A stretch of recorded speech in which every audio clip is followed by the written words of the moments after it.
bask in the glory. Every other weekend there's a cognac story. Before we give a toast, better make sure they pour me another glass and put it in the air for the time that passed. I said bask in the glory. Every other weekend there's a cognac story. Before we give a toast, better make sure they pour me another glass and put it in the air for the time that passed. We are back. We are back. We are motherfucking back. I know I just gave you something. I think it was on Friday, and today is Monday, Memorial Day holiday, and I'm back again. That's because I moved tomorrow, so I'm not gonna have time to do shit. I moved tomorrow. I'm not gonna have internet till later that night because I got shit to do. It's already set up, but I'm just not gonna have it, like everything set up. My furniture's not getting in until Thursday now. Um, and I'm chilling, I'm good, bro. Like, you know, life happens, plans change. Instead of, going into I'm supposed to be in Thailand right now, bro. Instead of being in Thailand right now, getting the shit kicked out of me by little fucking 15-year-old kickboxers. I'm here raising my daughter. And like I said, got the lease on the apartment. Just bought all the furniture, all the new shit. Shit's looking nice, man. The motherfuckers got me though. They got me for the money. I was mad as shit, but I'm gonna get y'all motherfuckers back. But yeah, man, I had to go with the black and white aesthetic in the living room, a little earth tones in the bedroom. Um, you know, got the whole chase lounge, sofa bed. I'm not sofa bed, but sofa love seat combo. I didn't want to get the chair. I wanted a chase lounge so I can chill in there and smoke what I smoke, chill how I chill. Just relax. Yeah, man, and I got a kitchen table. It's glass. It's like tempered glass, but it's black. So I had no idea. I thought it was like metal, and I'm like, yeah, I want this metal table right here. And when she scanned it, it came up as glass, and I'm like, yo, I can't have a glass table. My daughter will break that shit. And we're like tapping this black piece of metal, thinking that is metal when it's actually just tempered glass painted black. And then I was like, oh, I gotta get this now. Shit, I have to get it now. So yeah, man, gotta I couldn't get the king size bed. you know I thought about it and I really wanted to, but then there wouldn't be enough room for activities in the bedroom. If you know me, I gotta work out and I work out in my bedroom. So if I'd have got a king size bed, that shit would have been nice and the furniture would have been nice, but there would have been no room for me to do like kettlebell swings and shit and fucking um 8 count bodybuilders or burpees. There'd have been no room for that. So I sacrificed that. I'll be able to fit a whole bedroom set in there, plus a little weight bench with the power block weights, my favorite. My daughter's room is not set up yet because yeah, I ain't got that kind of money anymore, man. I have no money to buy no goddamn children's furniture. She ain't staying there yet. Put her right in a fucking air mattress, man. Shit, dude. Like, yo, her bedroom is probably my podcast studio, dog. Like, let's be honest, man. She's gonna have a bed in there, and I got this little like crawling set for her to go through like a ball pit and like all this shit, but now that she's walking, she's not playing with any of that stuff. She's just trying to run around and cause trouble.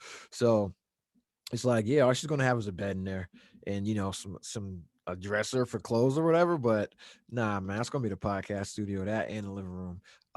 Anyone that comes to my house, the first thing you'll notice is my little ass TV. So when I came to the hotel, they had 42-inch TVs in the hotel, but they were like the old ass ones that you can't hook like a HDMI cable into, so you can put your Apple TV or Fire Stick on it or anything. Yeah, like nothing. You put the input in on a hotel TV. These I'm in a shitty hotel, the Days Inn. Shout out to the Days Inn, but this hotel, the cable channels are shit. So I went out and bought my own TV, and it's only 32 inches. And then so I got my laptop hooked into it, my Apple TV, Fire Stick, everything. So I'm golden here. I've been good for the past month, even with this shitty ass internet. But after I bought all this fucking furniture, and I pay the deposit and I pay the, the first month rent and I do all this other shit. I'm looking at my account and the way that shit set up, it wasn't set up to buy a goddamn TV, So I'm sitting there looking at, 60-inch TVs, 70-inch TVs. I'm like, yo, it's a Memorial Day sale. And then I looked at my account and I was like, oh no, I forgot. I'm retired. And I'm like, yeah, I gotta be sensible, man. Just wait till next month. But yeah, now that I think about it, like in my old place, I had a projector. I had a projector in the bedroom, and that was perfect. And then the way the living room is laid out, I could have a projector right on the like I got this nice black and white coffee table, and I can have a projector right there on a coffee table. We want to watch TV or whatever, throw the projector on, little sound bar under it, blah blah blah. And it like they have it's all it's an older building, so there's walls for days, white walls or beige walls, whatever the fuck they are, eggshell walls, and then the blinds.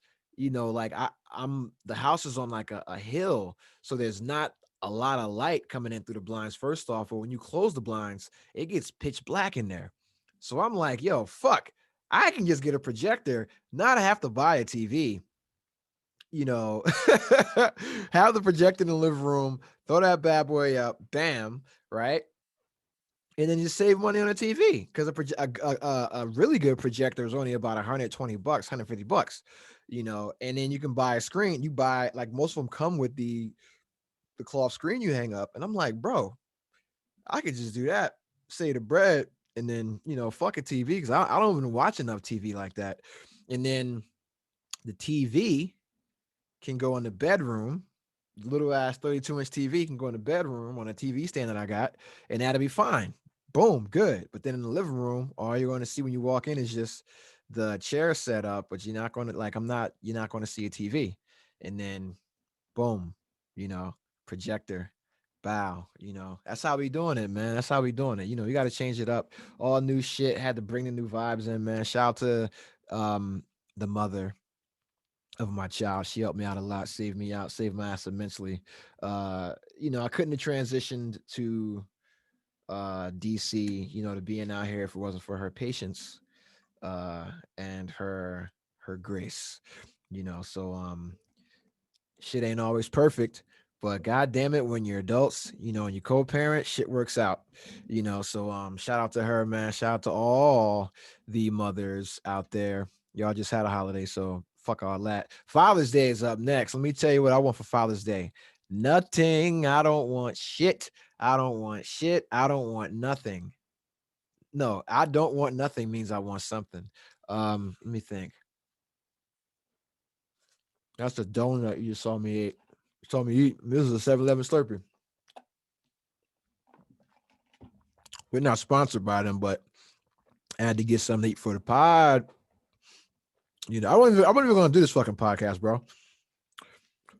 I was like, I'll wait till next Friday and do it or whatever. But then like a bunch of shit happened today. And I was like, fuck, man, I feel like talking. So let's go. Like I said, it's my therapy. Bear with me, please. Bear with me.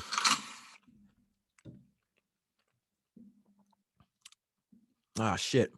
I would say I lost my train of thought, but I never had one in the first place, man. But yeah, projector. And when you come in the living room furniture, it's gonna be set up to create conversation. But I bought the minimum amount of shit. It'll look nice. It'll last long. I'm not inviting company over any goddamn way. So fuck all y'all in my little ass TV. How you guys doing, man? It's Memorial Day today. The holiday, so everybody's at home right now while we're recording this. And just like I said, man, all you guys, I hope you guys enjoy this day. I hope you guys enjoy this day. Spending with your family, spending with your loved ones. I mean, if you're at work, hopefully you guys closed early or you could crack a beer, throw something on a grill. I know my boys are grilling, man. Shout out to them. Love you guys. I know, my brother and my little sister, they hung out this weekend. So that's always great. Shout out to family, man. Family is important. It's the backbone of society. I think George Bush said that shit, bro. But yeah, family is super important. Fuck, man. Memorial Day. Y'all have fun. We'll talk about Memorial Day a little bit later. Uh just a little bit later. We'll just talk about Memorial Day, But some things, I want to talk about, man. Some things I want to talk about. Naomi Osaka withdrawn from the French Open for mental health reasons. That's something that I can see becoming a huge talking point for the next month, maybe even more. We're going to talk about NBA fans and why they need to remember, remember. Like they say, remember the Alamo, you know, remember 9/11, never forget Pearl Harbor. You motherfuckers need to remember the malice at the palace. You fans are going to get your asses fucked up. And when it happens, I'm going to watch it over and over and over and laugh because that is what you deserve. You are a bunch of fucking idiots. You guys suck. You guys fucking suck. You guys come back to the games and you act like fucking idiots, man. But it's all good, bro. It's all good. You guys will get your comeuppance. So we'll talk about that. We'll talk about Tulsa and 100 years later and why it was so disheartening that white people needed to be taught American history through HBO TV shows. Uh, and we'll get into we might we'll talk about massacres. Tulsa wasn't the only one.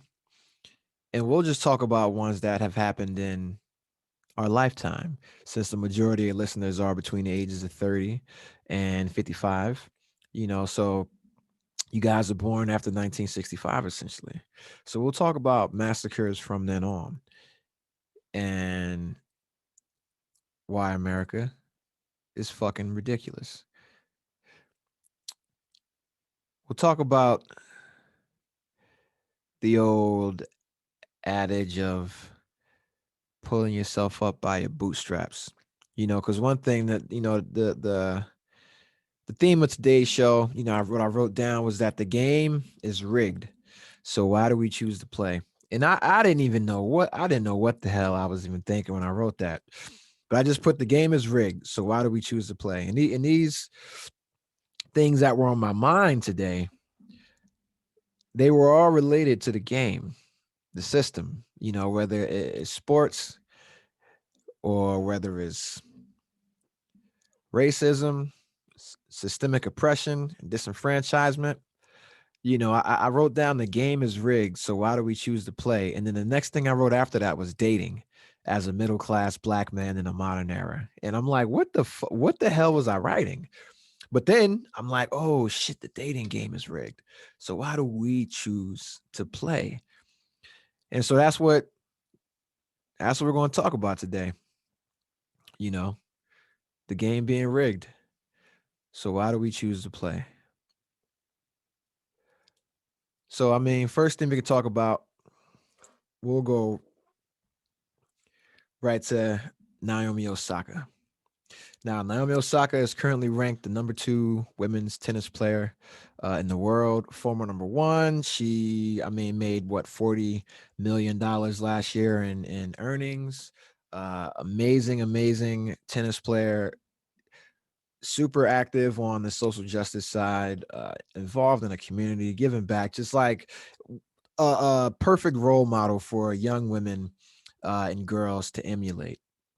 So we have the French Open that has just started, and Naomi Osaka put out a statement to the media stating that she would not talk to the press until after the tournament was over due to mental health reasons. And she said, hey, wrote this heartfelt, letter to the fans and to the media, and to, the people at Roland Garros, France, who host the tournament, stating that, athletes are put under immense pressure and a ridiculous amount of spotlight. And, they're questioned after heartbreaking losses. And she talks about seeing her idols and other athletes and other professionals crying.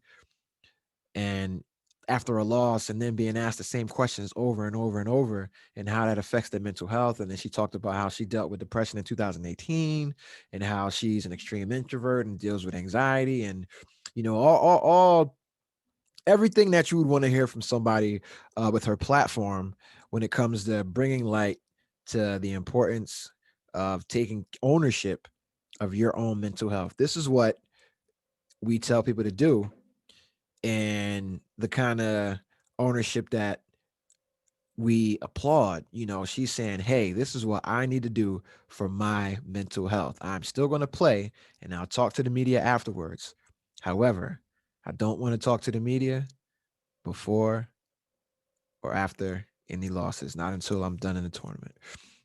And so the officials at the tournament said, hey, we don't care, black person, and we're going to fine you $15,000 for not talking to the media. Now, the thing that, I mean, it's not just the one thing that bothers me, but one of the things that bother me is, this is Mental Health Awareness Month, right? This is Mental Health Awareness Month worldwide. Everyone's dealing with mental health. We just came out of a pandemic, just came out of a lockdown, the entire world locked down, over 650,000 people dead from COVID. And we've been preaching the importance of mental health. We're coming out of this lockdown for the past, 2-3 months, right? The mental health, mental health, mental health, mental health, take ownership, speak up, speak out, ask for help, all of that stuff, right? And people are doing it.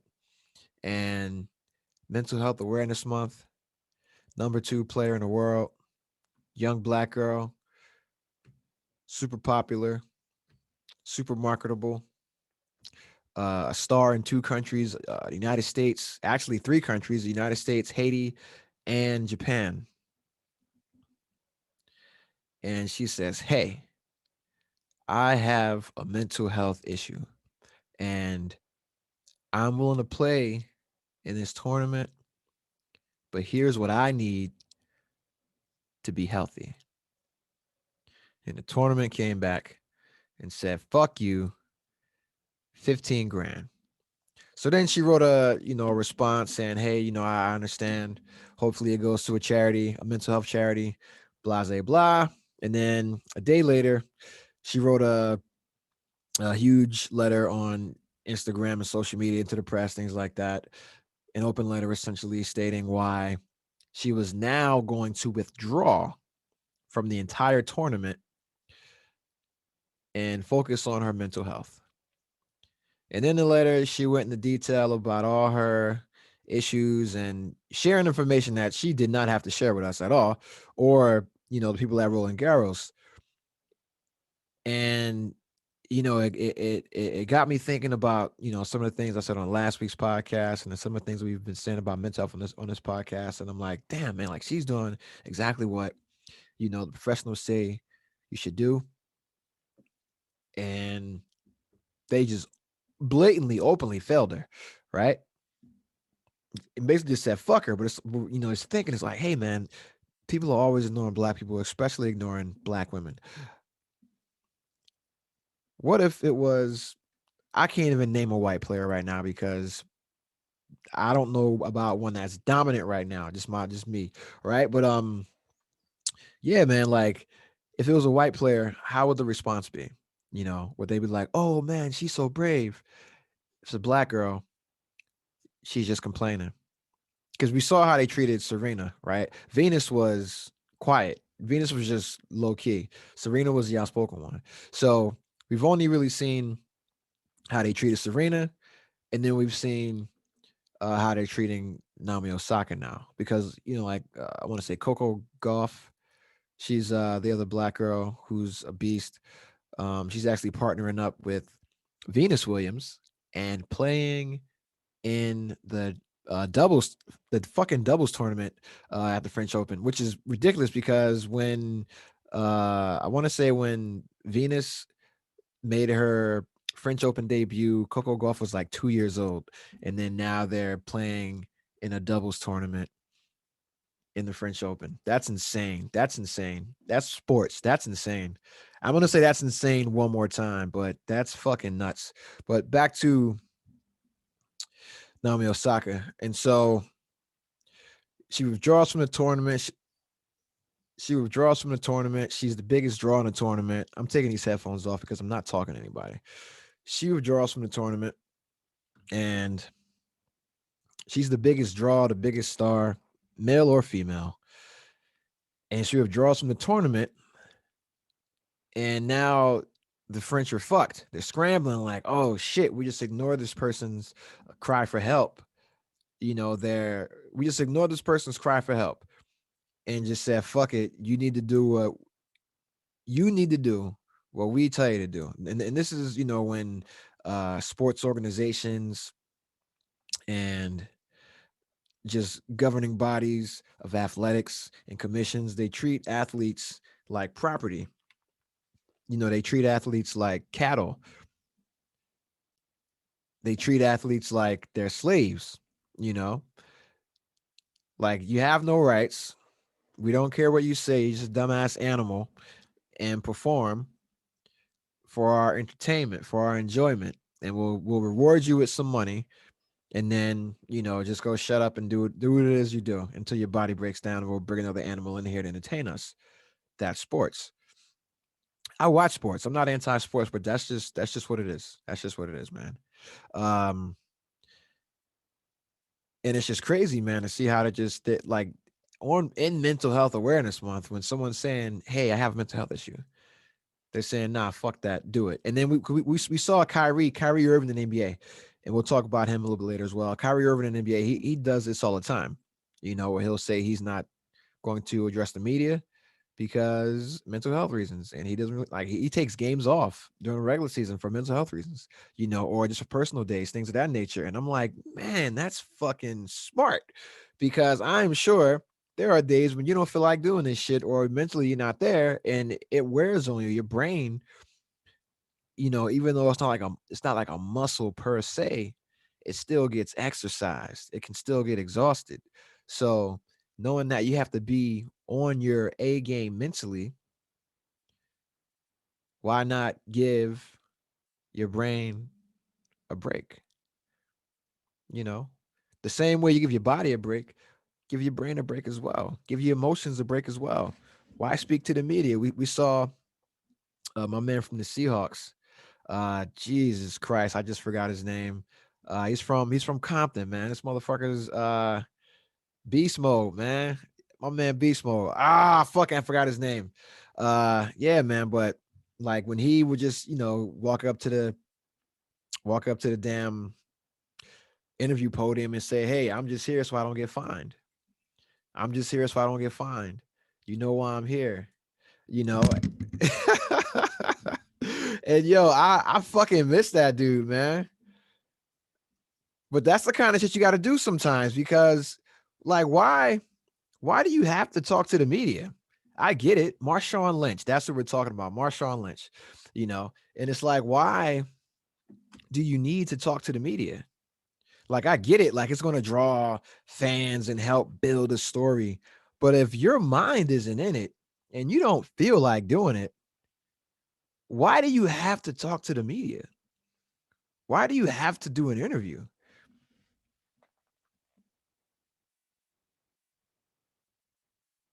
Why is there no option to just say, you know what? I'm good, man. Like I'm not going to give you a quality product because my brain ain't in it. And we've seen people when they've been exhausted or when they've been, worn down, whatever the case may be, and they do an interview and they come off looking like crackheads or looking like heroin addicts or looking crazy.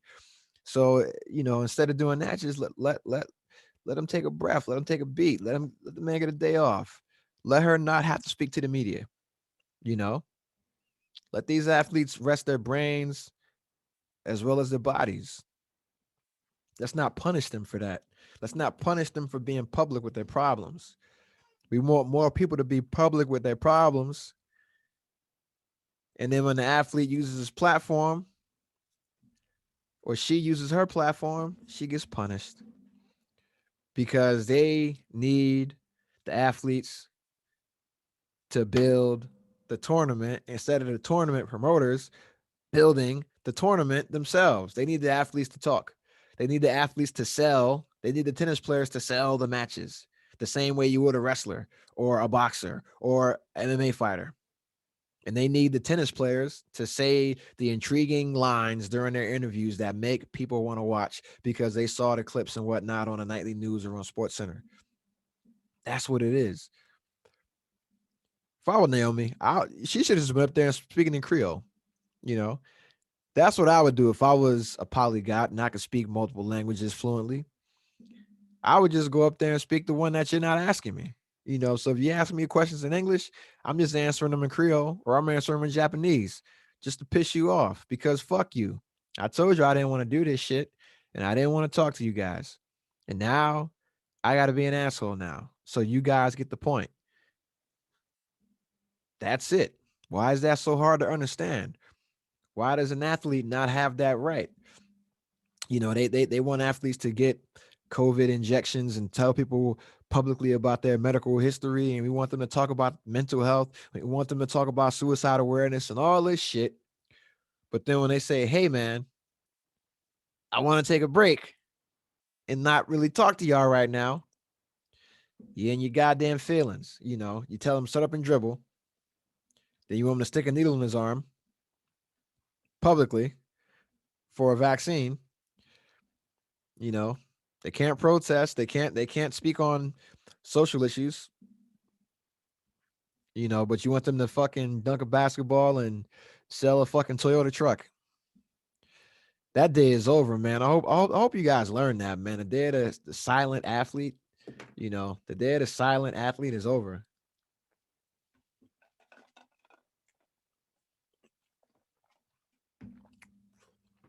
Because all these guys now, right? They saw all these athletes before them. Jordan, Barkley, Shaq, Dr. J, fucking, and I'm not even gonna talk about Dr. J's. We won't talk about them. Just the 80s, 90s guys, right? Drexler, all these guys, Pat Ewing. You've seen all these guys from the 90s, right? Never say shit about the conditions in the black community. You never heard them except Craig Hodges, Mahmoud Abdul Rauf, Eton Thomas, but he was like later, like LeBron's generation. But yeah, man, you got like all these players being silent, getting paid millions of dollars, being silent, saying I'm not a role model and don't do as I do, blah, blah, blah, blah, right? All these players making millions of dollars, being silent about the communities that they came from, being silent about the conditions and the communities that they came from. And this new generation of player came into the league and they're like, hey man, you guys left us there. Like I came from the same neighborhood as you. And you didn't do shit to help us out. You didn't say shit about what we were going through. You might have came back and handed out some fucking turkeys or some book bags. But if you come from a place where you're getting fucked up by the police every day for nothing, that's something you need to say during an interview. And they weren't doing that shit. They weren't using their platform to bring any attention to the conditions of the communities that they came from.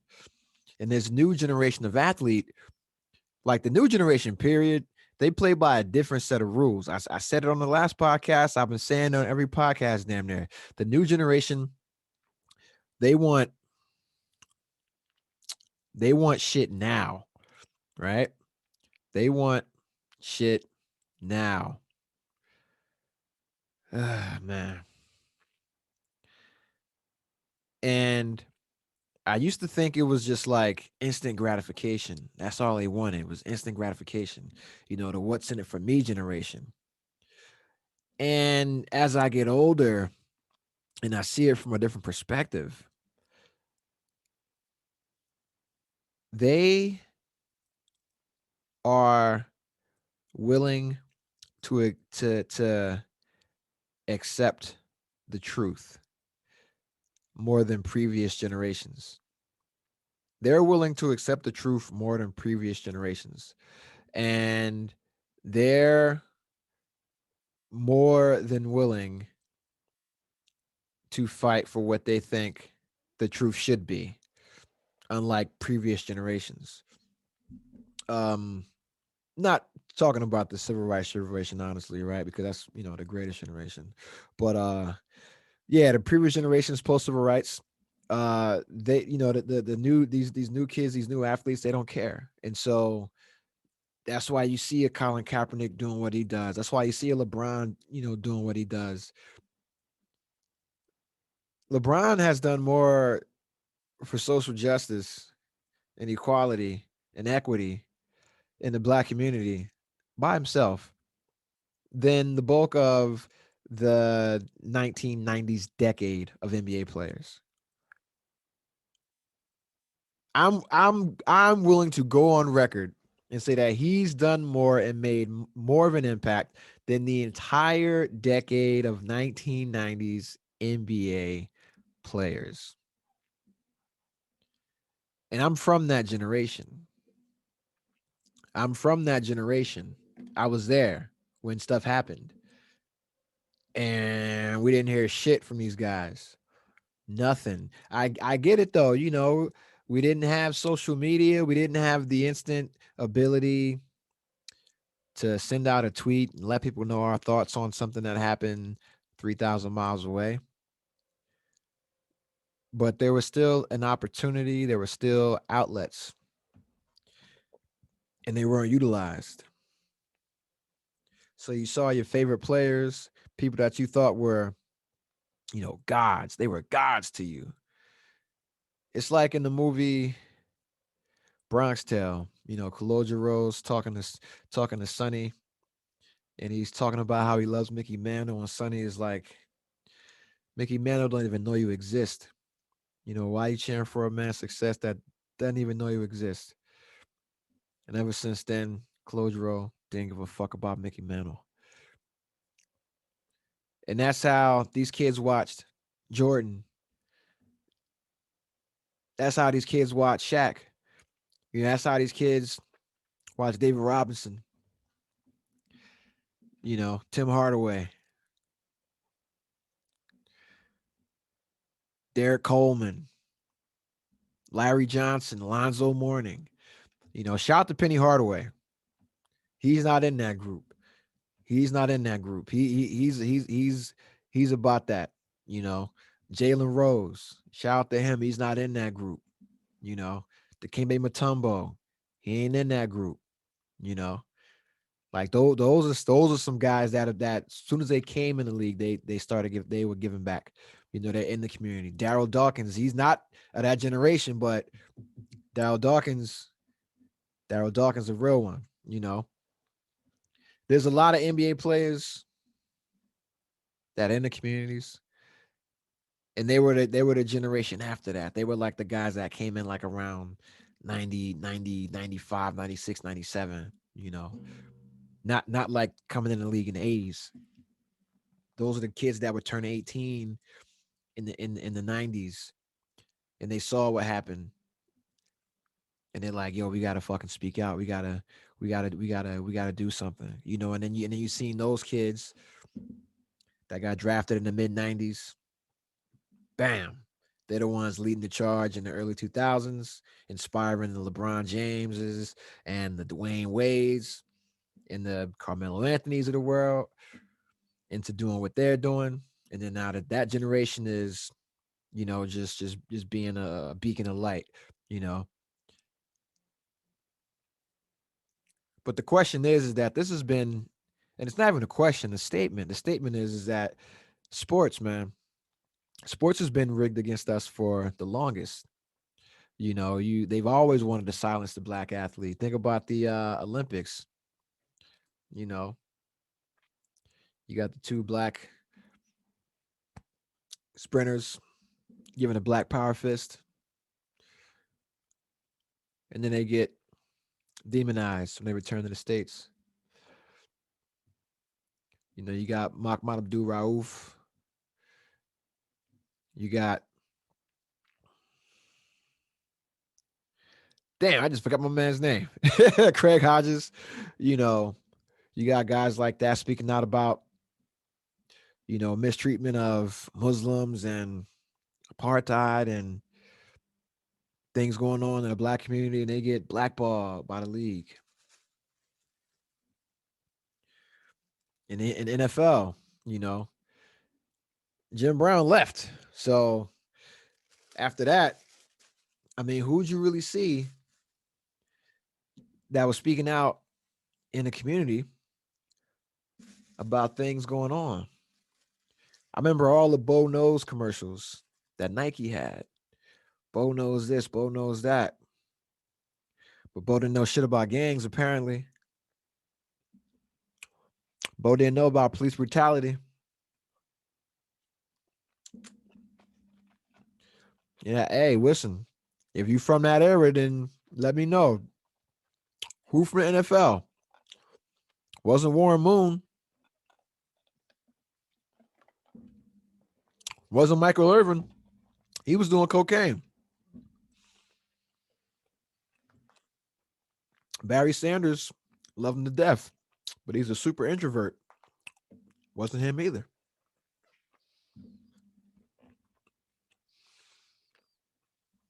And that's the question.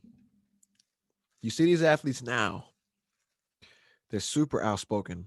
They're the opposite of the guys that we grew up on, who were silent, who didn't use their platform, and who, whether it was fear of reprisal or fear of losing the paycheck or whatever, it's like, man, it would have been nice. It would have been nice to have somebody say something about anything, but I'm glad to see that the new generation now, that they don't care. They play by a different set of rules. The game is rigged, so why do we choose to play? The new kids aren't playing the game anymore. They're making their own game. Each one of them. They have their own cartridge. They got their own hard drive. They got their own Blu-ray. Like, they are not playing the same game. They might be on the same they're not even on the same console. These motherfuckers, these old people, they're playing on Atari 7800s. They're playing on Nintendo NES, 8-bit systems. These kids are fucking PlayStation 5s or Xbox. What the shit is it now? 720, Xbox 1 or 2? I don't know what the hell it is now, man. But whatever's the latest and the greatest, that's what these new kids are. They didn't grow up with a fear of the government. Think about that. They didn't grow up with a fear of the government. They didn't grow up with a fear of some unknown enemy, that's trying to take over the world. They didn't grow up in fear of a world war. They didn't grow up in fear of nuclear war. Even after 9/11, like they still didn't give a fuck. After mass shootings every year, these kids still don't care. They're even more charged up. And they're the ones leading this social justice shit. They're the ones fighting for the gun laws. They're the ones getting inmates freed. They're the ones out there protesting. They're the ones out there registering folks to vote. They're not playing the game. The game is rigged. So why do we choose to play? They're not playing. Because the rest of the world, they're not playing either. And the young kids, they see this because they have access to all that information. They have access to all that information. Before, we didn't know what was going on in China. All we knew is what the TV told us. All we know is what we saw on National Geographic. We didn't know what was going on we didn't know what was going on in Iran. We didn't know what's happening in Egypt. We didn't know what was going on in the Middle East and in Israel, in Gaza and Palestine. We grew up thinking that Israel was under attack every day. That's how we grew up. We grew like we didn't know what was going on in South America at all. We just knew Brazilian Jiu-Jitsu and capoeira, and that's it. We didn't know what was going on down there. We didn't know what was going on in Canada, except before Degrassi. I don't know, man. Ghost Rider? Who knows? Where in the world is Carmen San Diego? I can't even tell you. We didn't know what was going on in Canada. I thought it snowed every day. And then these new kids, they grew up with the internet. These new kids, they grew up with the internet and they use it. They use it and they believe it. They verify it. They use it. They communicate with each other in a way that is extremely efficient and fast and effective. And they exchange information and they formed a community. They have all these communities on the internet for whatever groups you're in. And these people unite together to fight all these big causes. And then when whatever cause they're fighting is done, they go back to their small little group. They're operating like a nation online right now. That's how these kids are on both sides, and this is not like a Republican Democrat thing. This is like the side of good and the side of evil. So if you look at just the side of good, right? You look at what young Republicans and young Democrats have been able to do, leveraging the power of social media, exciting their voter bases and the youth, getting them to come out to rallies and turn out in record numbers based on the youth getting out and getting active and voting. Both sides, right? You just using social media, using the tools that technology provides, the new way to communicate. They're not running down the street with a bullhorn or putting a billboard up or running or driving a car through the town with a picture on it. No, they're hitting you up right in your personal feed. They're DMing you directly. They're inviting you to join groups on Facebook. They're sending you funny memes and little clips, things like that. Just luring you in. Both political ideologies, any political ideology, that's what they do, right? And they're effective with it. And the old people are still doing the old shit that's not working, you know?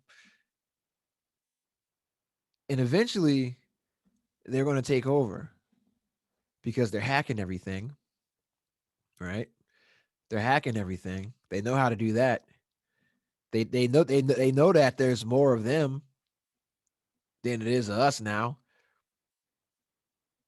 And they know that I don't want to say us. I'm in that group. They the 40 and below, essentially. Like what it is that they know that the old people are scared.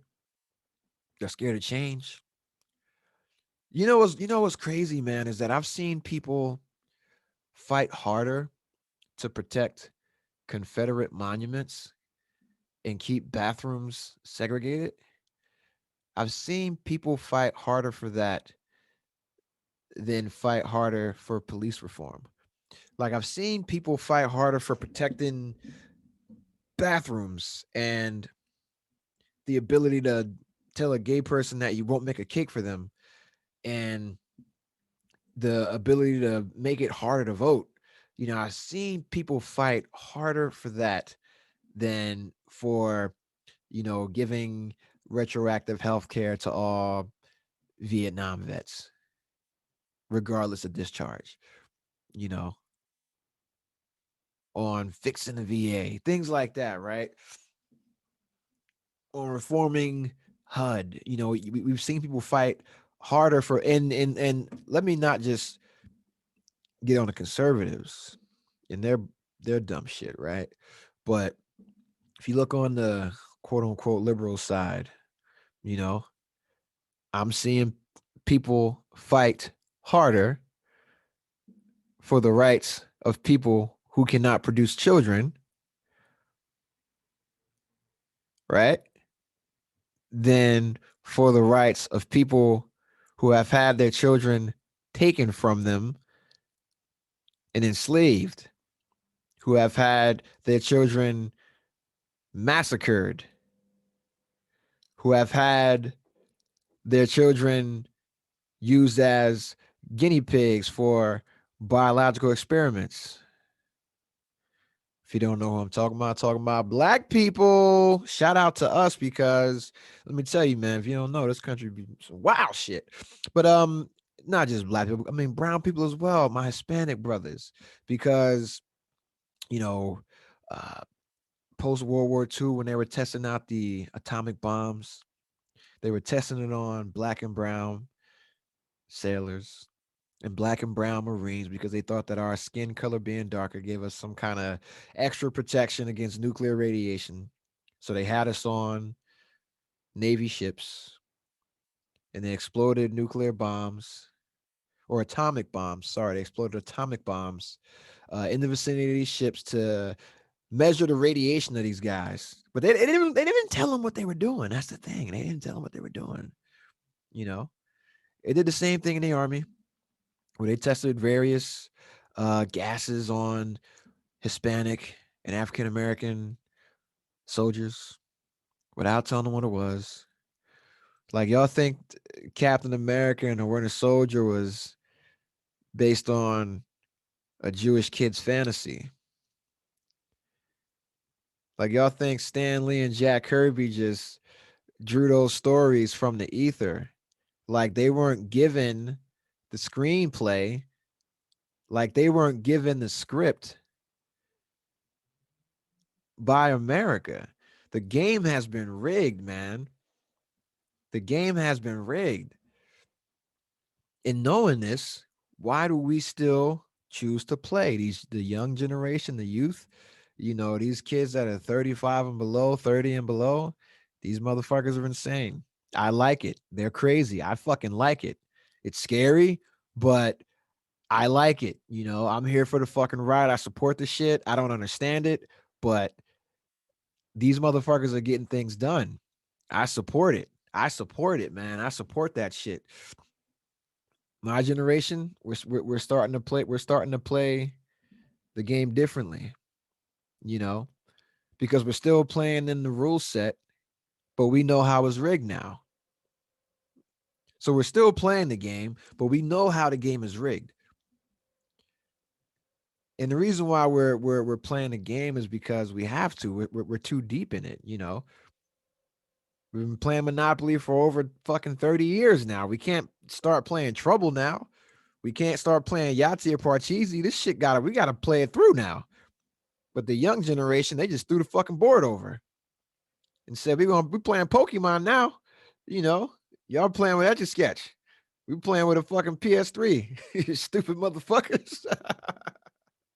That's the difference, right? That's the difference. And so we're catching up. We're playing the game. We know how the game's rigged, and we're using the rigged set of rules to our favor. And then the generation, that was before us, they're just complaining still about the game being rigged, knowing how it's rigged, knowing how the game is rigged because they told us how it's rigged. They know how it's rigged. It's been exposed how it's rigged.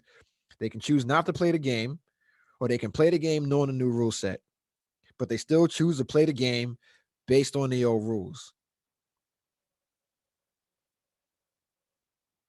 You hear what I'm saying? You can choose to not play the game.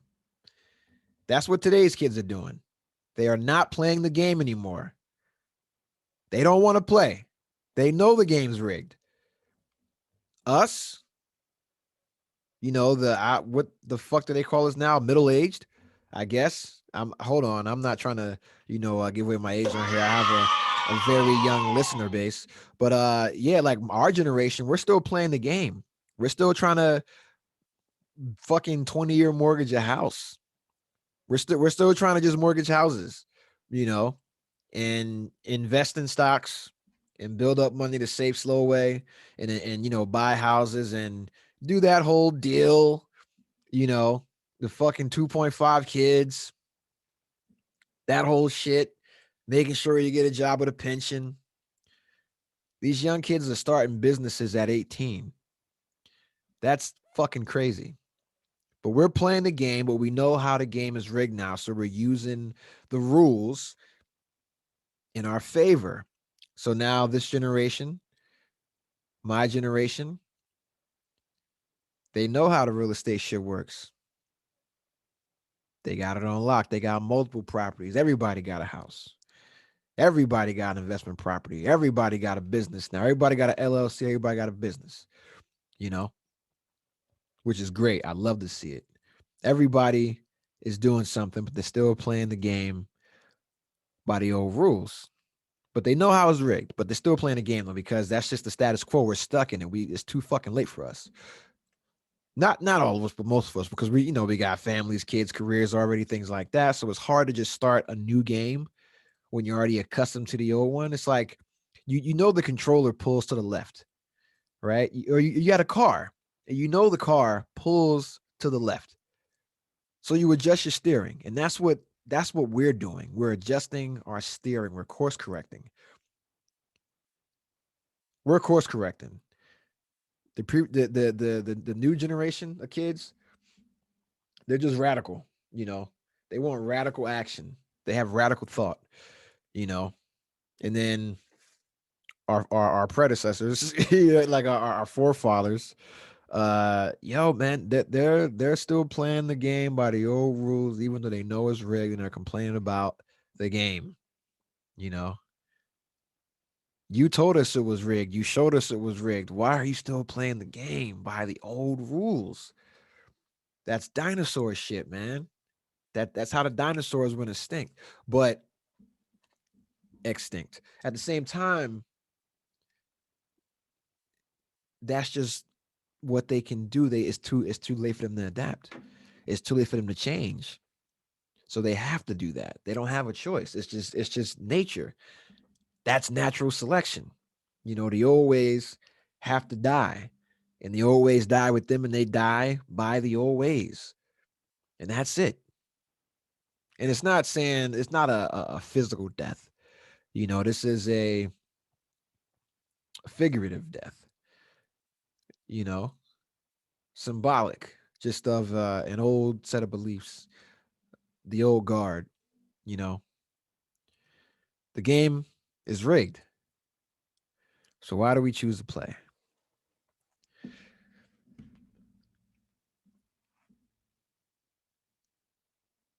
Dating as a middle class black man in the modern era. This is something I'm going to talk on until I get remarried, which who knows? It could be tomorrow, it could be in 10 years, or it could be never. So hopefully, hopefully it's in the next 2 years. I don't plan on doing this shit for the next 2 years. We're not talking about fucking my dating issues, bro. But yeah, dating as a middle class black man or a middle class man, period, in the modern era. But I'm black, so I can only attest to the black experience and what I go through as a black man. Dating in the modern era, in the modern era, as a middle class black man. Um, so when I came up, we were kind of going away from courtship, you know, and we were going towards tricking. But tricking was looked at as some sucker shit, you know. Tricking was looking at as some sucker shit. It was like, yo, you tricking, bro. Like, you a trick. You a trick. You're a trick. Like, that's an insult.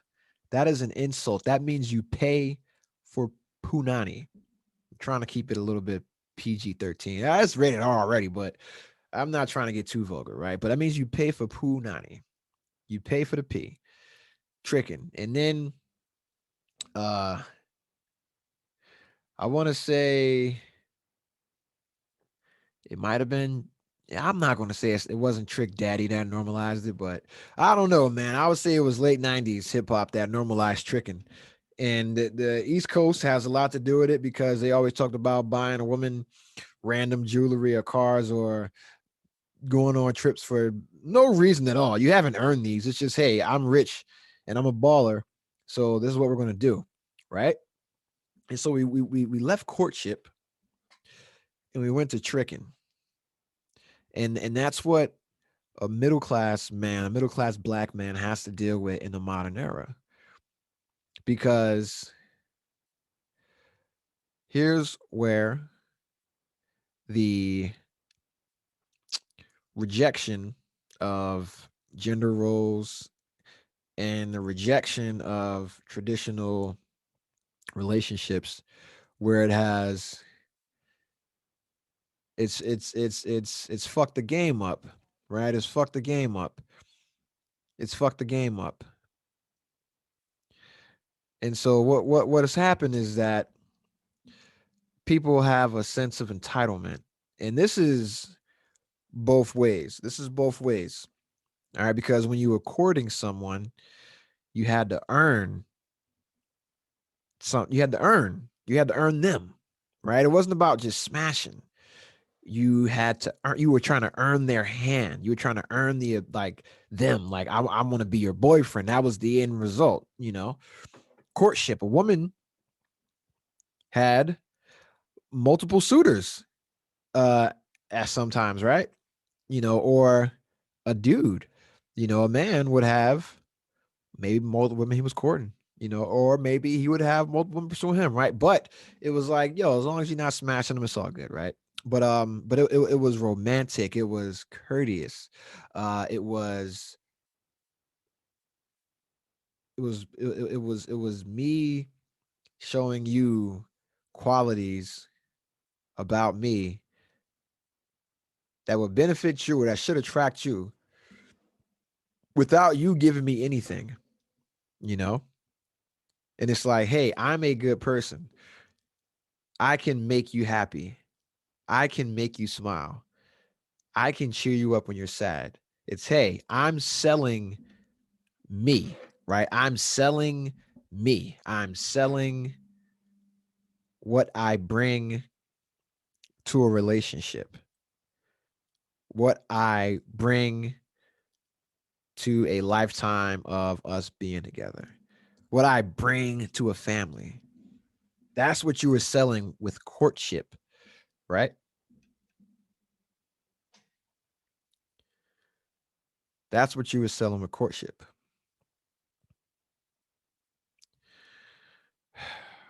And then tricking came into the game.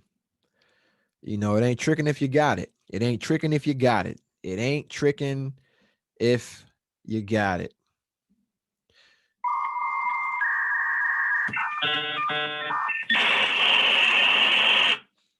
I blame that on my generation. I blame that on my generation. You know, Biggie, Hove, Nas, all those jiggy rappers, you know, that the Roots warned you about. All the female rappers, the women who rapped about just getting shit without earning it. That just conditioned these kids, who was us, to think that way, you know, going into adulthood. So as a guy, because after we left courtship and then went to the trick mentality, you know, that means we feel entitled, or we are entitled to your body. That's why it became, hey, if we taking you out, you putting out. Like if we going out, I'm smashing, you know, or if we in a club, I'm entitled. I can just walk up on you and grind on you and dance on you, you know. I can just grab you when you walk by because I'm entitled to your body because you have a price tag. And that's what it became, is once tricking became normalized, that means every woman has a price tag, you know, because they promoted it as well. Because you got no scrubs. Can you pay my bills? Pay my telephone bills. Missy with Hot Boys, you know. All these women making songs about what a real man is, and what a real man wasn't a man. It was a wallet. They didn't want men, they wanted a wallet. They didn't want a provider, they wanted a sponsor. They wanted a sponsor. So we went from courtship and went into tricking so hard that we made anthems for prostitutes. Because who the fuck thinks they deserve a Birkin? And you ain't what have you given me? Have you bared a child? You know what I'm saying? Like, what the fuck am I buying you a $20,000 bag for? Why am I flying you out anywhere? I don't even know you, you know? Why would you be expected to pay like people that like you go on a date and they order the most expensive thing on the menu? Like, what is the problem? Who raised you? Why would you do something like that? That you want a problem. If you do that, if you order the most expensive thing on the menu, then you have just sold your vagina, and that's what the mentality was back in that time frame, because the the normalization of the trick mentality and the normalization of the whole mentality, because now you got women openly saying, I'm a bad bitch. I'm a bad bitch. Yes, you are just a bad bitch. That's it. Just a bad bitch, you know? And a bitch is a dog. A dog is a man's property. And that's what you saying you are. You are a man's property. So when you say things like, I want this, I want that, I need this, I need that before you got to buy my furniture before we ever sleep together. That's like some real shit. I'm not making this up. You know, women saying, you ain't a real man if you ain't buying a Birkin. Women say things like that. All they doing is just putting a price tag on their punani. So if you're a man, not a boy, not a trick, if you're a man and you see this, and you see this is the modern dating game, why are you choosing to play it? The game is rigged, so why do you choose to play? You know we've moved past courtship, and this shit, this trick shit, this trick and hoe mentality, this instant gratification mentality. People want the benefits of marriage without putting in the work or the commitment required. And I'm not let me not um let me make sure that I don't come off as like some pious, holier than now, whatever the fuck, when we talking about this shit. Listen, I'm not talking about you going out with somebody, y'all doing y'all business as consenting adults, and then y'all going y'all merry way. What I'm talking about is the vocal ones that are out here saying that you ain't a man if you're not buying a Birkin, or I don't want no broke man, or I don't want no average man. The ones that still think no scrubs is like a girl power anthem, you know, and not an actual self price tag into that punani. You saying you don't want no scrub? Scrub is a guy that can't get no love from me. Okay, that's cool, but just remember, bitches ain't shit but hoes and tricks.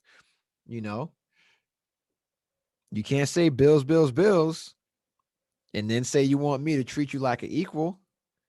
That's not about to happen, because you have made yourself a piece of property. You have made yourself a dependent. You have made yourself a liability and not an asset. You're just a cost. There is a price tag and there is a cost of doing business associated with you, and you have yet to show what you bring to warrant that cost. And so now, a middle class black man in the modern era, this is the kind of shit you got to be aware of, right? So when you're out here and you're deciding, what young lady to talk to, first off, you motherfuckers need to start using your brain. I'm gonna tell you that right now. Use your fucking brain. Use your brain. we're all men, so we can be honest with each other. We can talk, right? There's no ego here. It's just me. We know where we are if we're not delusional, right? So we know what we can get and what we can't get, and why we can't get what we can't get, and why we can get what we can get. We always get lucky every while. Once in a while you shoot for the moon. If you miss, at least you still amongst the stars, right? We get lucky every once in a while. You might get a come up, but you know where you at, bro. So if you're a middle class dude and you got a woman that wants that kind of shit, why would you ever talk to her? Why would you ever approach her? Why would you ever waste your time? The game is rigged, right? You know exactly what she wants. She told you. She gave you a price. So you don't even need to complain. You know what I'm saying? The game is foul. The game is rigged. The game is the game. So why play? Right? You know you're never going to meet your wife in the club. You're probably never going to meet your wife in the bar, right? Online dating allows you, and I don't like calling online dating, it's online meeting. It's online filtering so you can meet in real life, right? But you're not dating until you actually meet and fucking meet, right? But that gives you a chance to filter out a bunch of people you wouldn't normally have access to. So it's a great tool, but you got to use it as a tool. You got to use it as a tool, right? And people aren't even doing that. Like, if you're not a guy, you're not a brother that's in shape, why would you exclude women that are in the same shape as you? We got to be realistic here. You know what I'm saying? Got to be realistic here, brother. Or, or if you're a moderately educated or moderately income earning person, why would you feel the need to, I can only date a woman that makes this amount of money that's high or has this education that you don't have as well? We want things that we don't warrant. It's weird. It's weird. We want things that we don't warrant, you know? And that's not to say that opposites don't attract, and the a person's character or all their qualities don't like attract people. Yeah, that's true as well. But at the same time, yo, if you guys know shit about like chemistry, you know that different elements attract differently. So if you have things that go together, then they'll probably attract each other. So you should probably shoot for those, things of that nature. Like if you want a girl that is wholesome and, like modest, then why are you approaching a woman that has twerk videos? You know, that's crazy. Like that's stupid.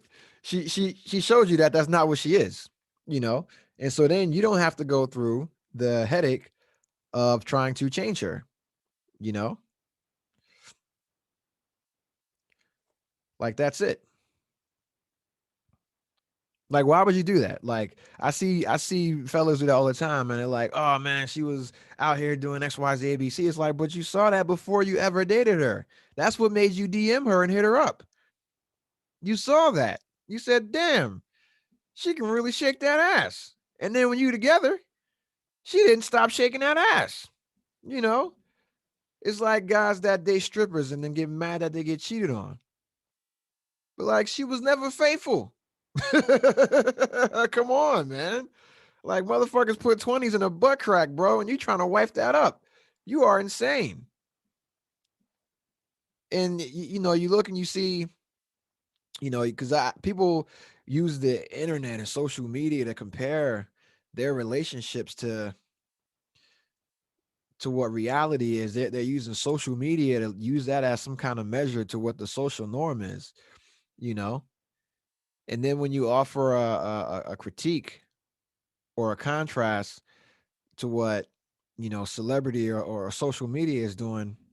It's like, hey, you're judging me, you're judging me. Yes, I am. You're fucking stupid. I wouldn't be judging you if your shit wasn't public. So if you're going to do dumb shit like that, keep it private. So I don't have to have a fucking opinion on your motherfucking dumb ass.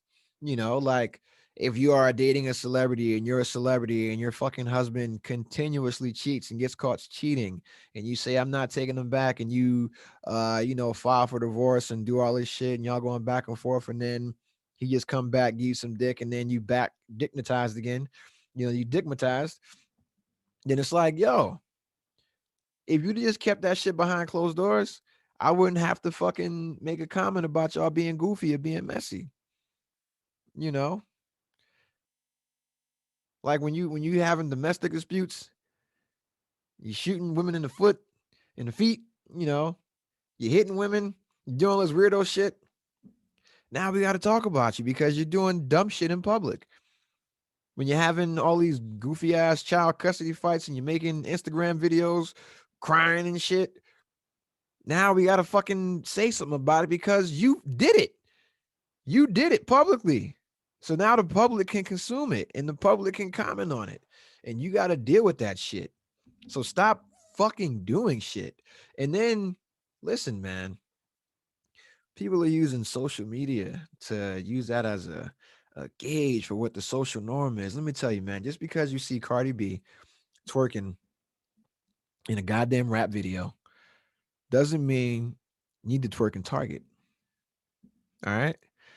Just because you see Megan Thee Stallion, you know, having a hot girl summer, that doesn't mean that you need to be a hoe in Whole Foods. Sit your fast asses down, please. And for the gentlemen, for the gentlemen, y'all niggas gonna get killed. That's what I'm gonna say. You niggas are gonna die. You niggas are gonna die. First off, everybody has a gun and y'all doing too much dumb shit. Everybody has a gun and y'all doing too much dumb shit. I am not trying to be eloquent. I'm not trying to be articulate. I need you to understand y'all niggas is gonna die. All right. Everybody has a gun and they are shooting you niggas because you niggas are dumb. And let me tell you why you're dumb. You motherfuckers are walking around with $250,000 in cash on you. You are asking to die. There is no ifs, ands, and buts around it. We've already seen rappers and celebrities get assassinated, get murdered for less. Y'all still in the hood with no security and carrying guns. Why the fuck would you do that? You already got a charge. You're a felon. You can't have a gun. Now you're going to fuck around and mess up the entire ticket, mess up the entire bag because you want to be real and you get caught with a charge and you're the breadwinner who's employing 20 people. Now your ass is in jail and now 20 motherfuckers out of work because your dumb ass wanted to be tough on Instagram with a Draco. Try to say Big Soja ain't from the hood. Hey, Big Soja from the hood, right? You niggas is gonna die. I mean, let me tell you why you niggas gonna die. Let me tell you why y'all gonna die. First off, second off, y'all do drugs like drugs don't kill.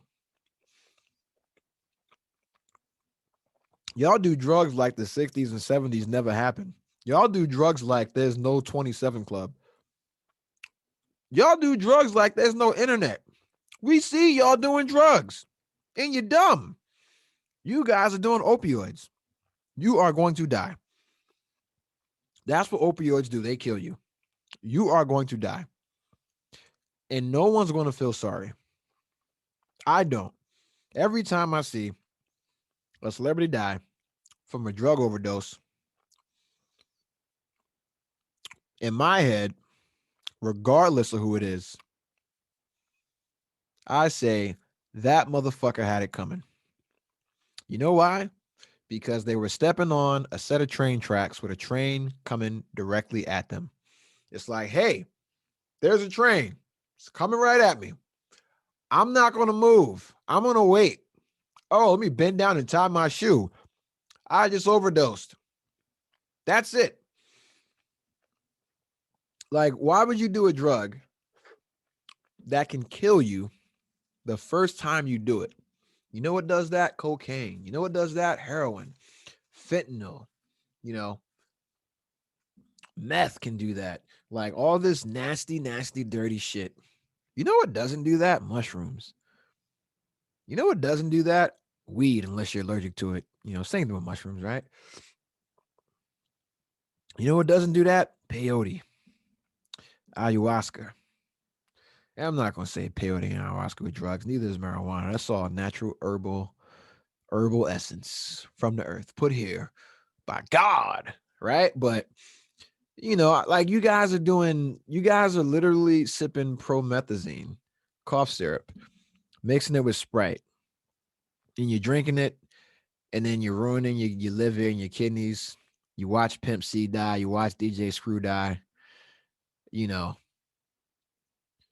all the Houston rappers, you watch them, their bodies go to shit. You look at all those guys now.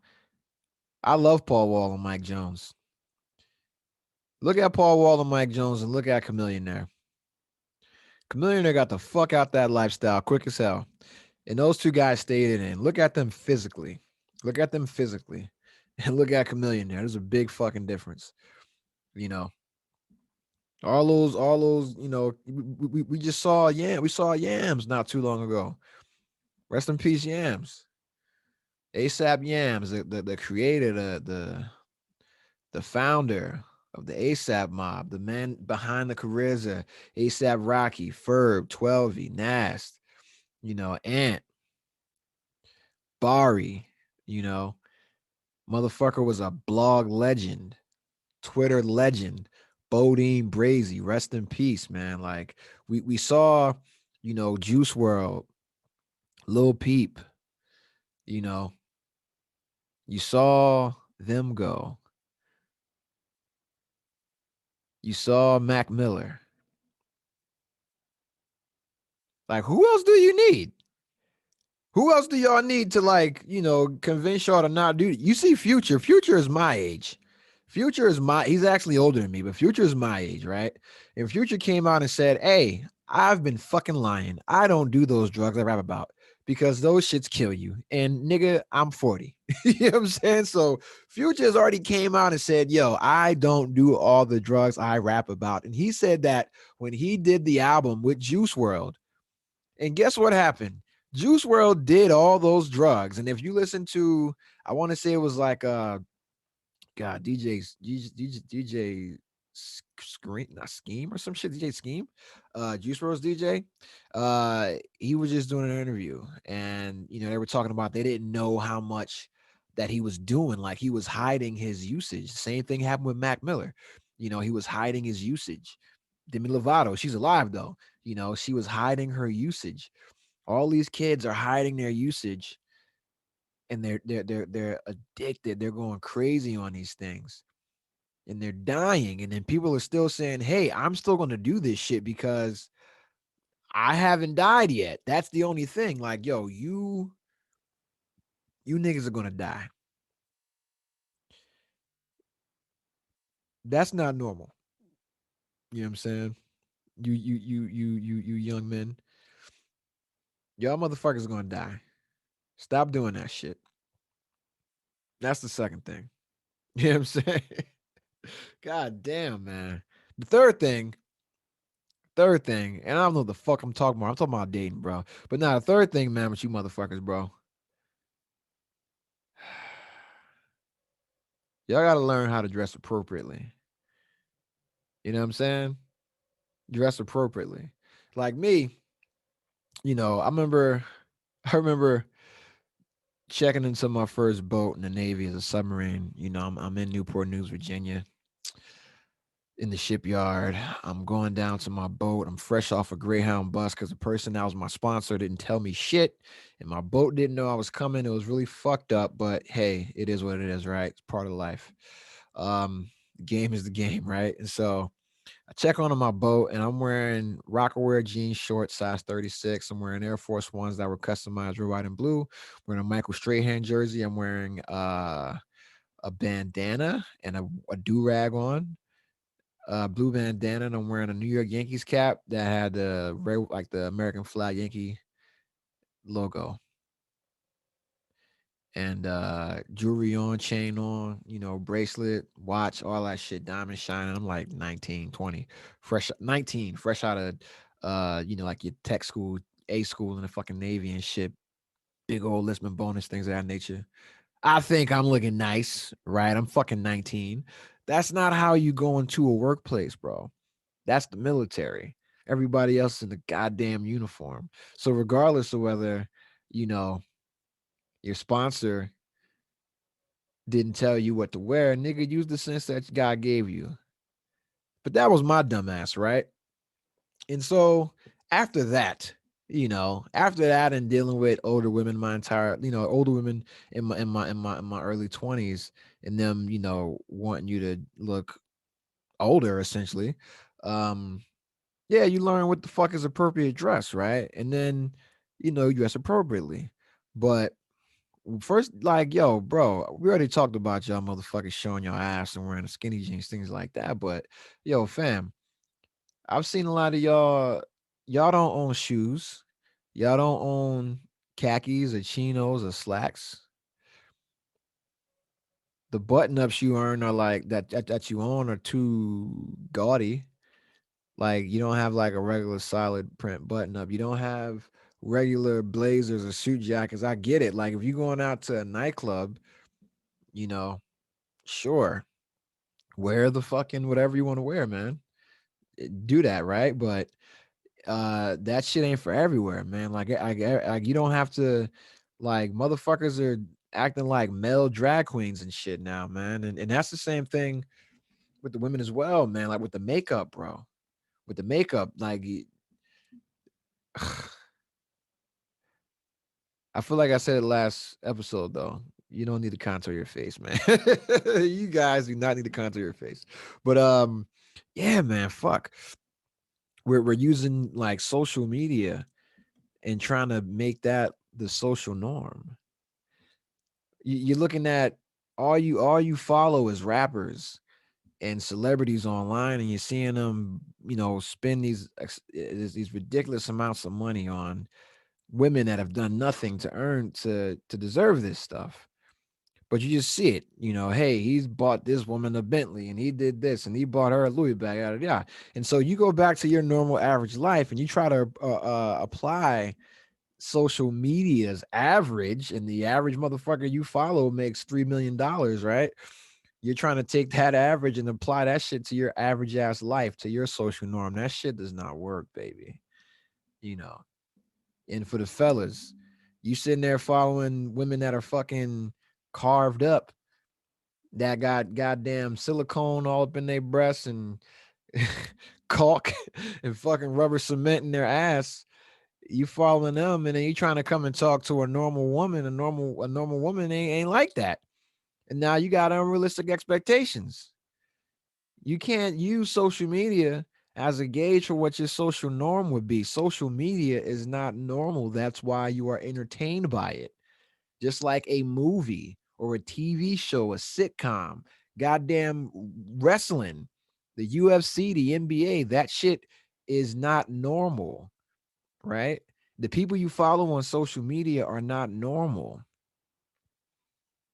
So you can't use that and apply it to your social norm and think that's going to be your normal. That's what you should get, or that's how you should live, or that's what.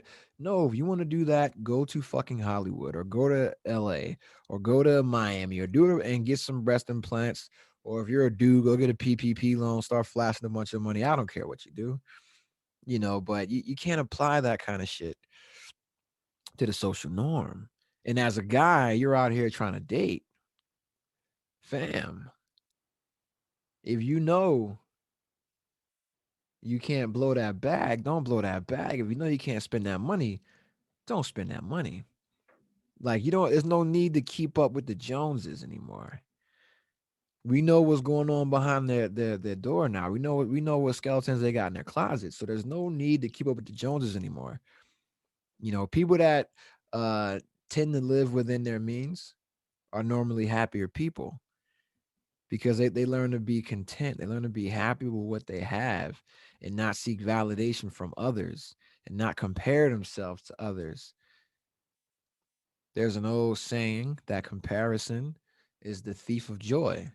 And when you start comparing what you got to what the next person has, you're not going to be satisfied.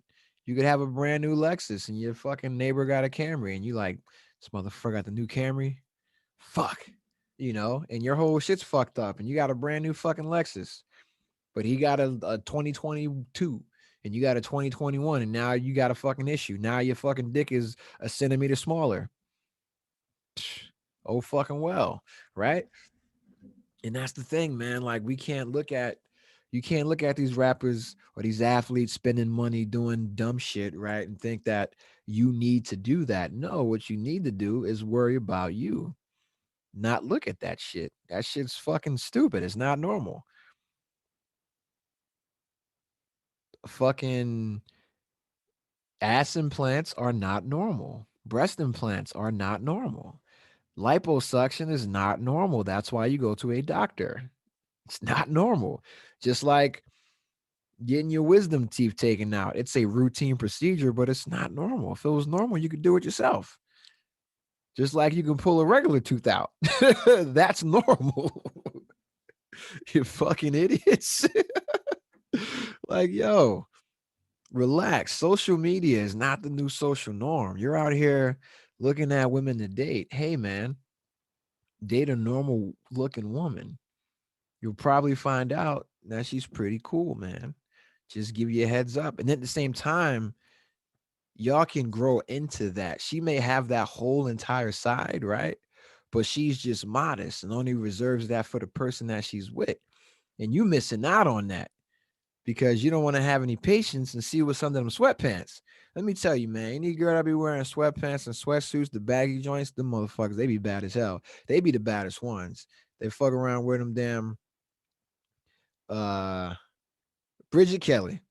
That's who I was thinking about last episode. That's all I'm gonna say. People like her that wear sweatpants all the goddamn time. You know what I'm saying? And they're really attractive people underneath the sweatpants physically, right? But shout out to her, man. Shout out to all the girls wearing baggy sweatpants and Nike Air Maxes and Jordans and shit like that. I love you guys from me to you. But yeah, man, that's the thing. You can't apply those rules, man.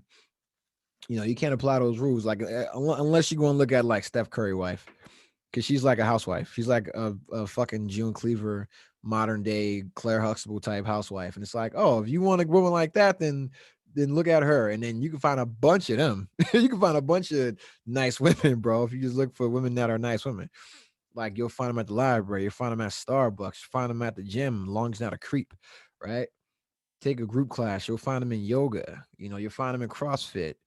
You know, you'll find them at the farmers market. I'm giving y'all too much. I'm giving y'all too much free game, man. I'm gonna put this shit behind a paywall on Patreon or something. I wouldn't make any money though. But yeah, man, like this is a conversation I have with like my young dudes all the time, man. And they're like, "Oh, where do I meet a girl at? I can't meet no girls, blah blah blah blah blah." And I'm like, "Well, you're not going to meet them in the club. You're not going to meet them in the bars." I'm like, "When you see me go to the club or the bars, I don't talk to women or I don't go solicit them. I talk to the ones that are nearest to me in the same VIP section. You know, that's it. Or the ones that come up to me. I do not go up and just cold call a woman like that in the club because it's just not ideal for communicating. If we were at like a coffee shop, of course I would do that. We're at the library, done deal. We at a park, yes. That means I don't gotta yell. I can talk in a normal speaking tone, you know. But that's the thing. What I found out was that people avoided those kind of situations, because in that normal speaking tone, the rest of the world can hear you. They can't hear your rejection in the nightclub, but they can hear it in Starbucks. You know, you can hear it in the library, in Borders bookstore. You going to Borders, yo, you a savage.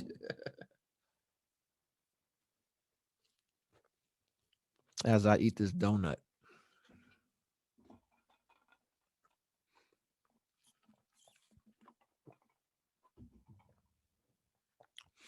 and sip my Slurpee. I still got a fucking pack. I got this green screen behind me. Like I ain't got to move in fucking 10 hours. But yeah, man. Social media versus the social norm. You can't compare them. Social media is not normal. So you can't apply that to your norm. I got more on this entire topic, but I'll say that for later. Because today is it's Memorial Day, but it's also the 100-year anniversary of the Tulsa Massacre. They used to call it Tulsa Race Riot, but it was no riot. Black folks were minding their fucking business. You know, white folks came in and did what white people do. I mean, white people came in and did what white people do and what they have done historically, which is terrorize the shit out of black people. I mean, I'm you guys, I mean, you guys know what the fuck it is, right? Black Wall Street. It was God, man. It was you know, at one point they tried to say it was just like 30 people. It was only 30 people killed. That was the official report. And then what came out was that it was upwards of 300. You know, I want to say you have over like 60 businesses destroyed. People murdered in the streets, right? People hung, dragged behind cars, shot, stabbed, beaten. There's footage of this. There's pictures of the aftermath. There's not footage. There's pictures of the aftermath and of the events as they happened. Uh there's survivors. There's survivors still. So you have woman, it's three survivors still. One of them is 107. One is 106. I have this information on my phone. I'll pull it up as we discuss this. But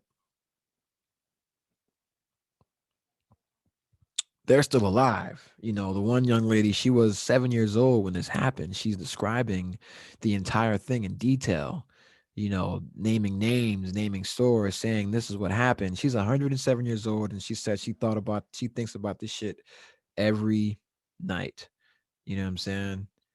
Constantly having flashbacks to, you know, one of the worst events in American history. You know, she's saying that she can still hear the screams. 7 years old, and you're watching 300 people be murdered in front of you.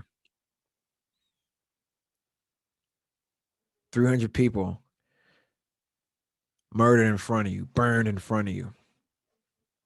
Black men being shot, black bodies lying in the street, smoke, fire. And this is being done by white people, you know, for no reason other than hatred and rage. You know, this was on in the Greenwood district of Tulsa, which was known as Black Wall Street. It's May 31st, 1921. They had a House subcommittee meeting. They had survivors speak. Viola Fletcher was the woman I was talking about, 107 years old. And you had Hugh Van Ellis, who was a Tulsa survivor and a World War II veteran. Now, think about that, right? You're a Tulsa survivor, your entire family, your hometown burned, destroyed. You grow up,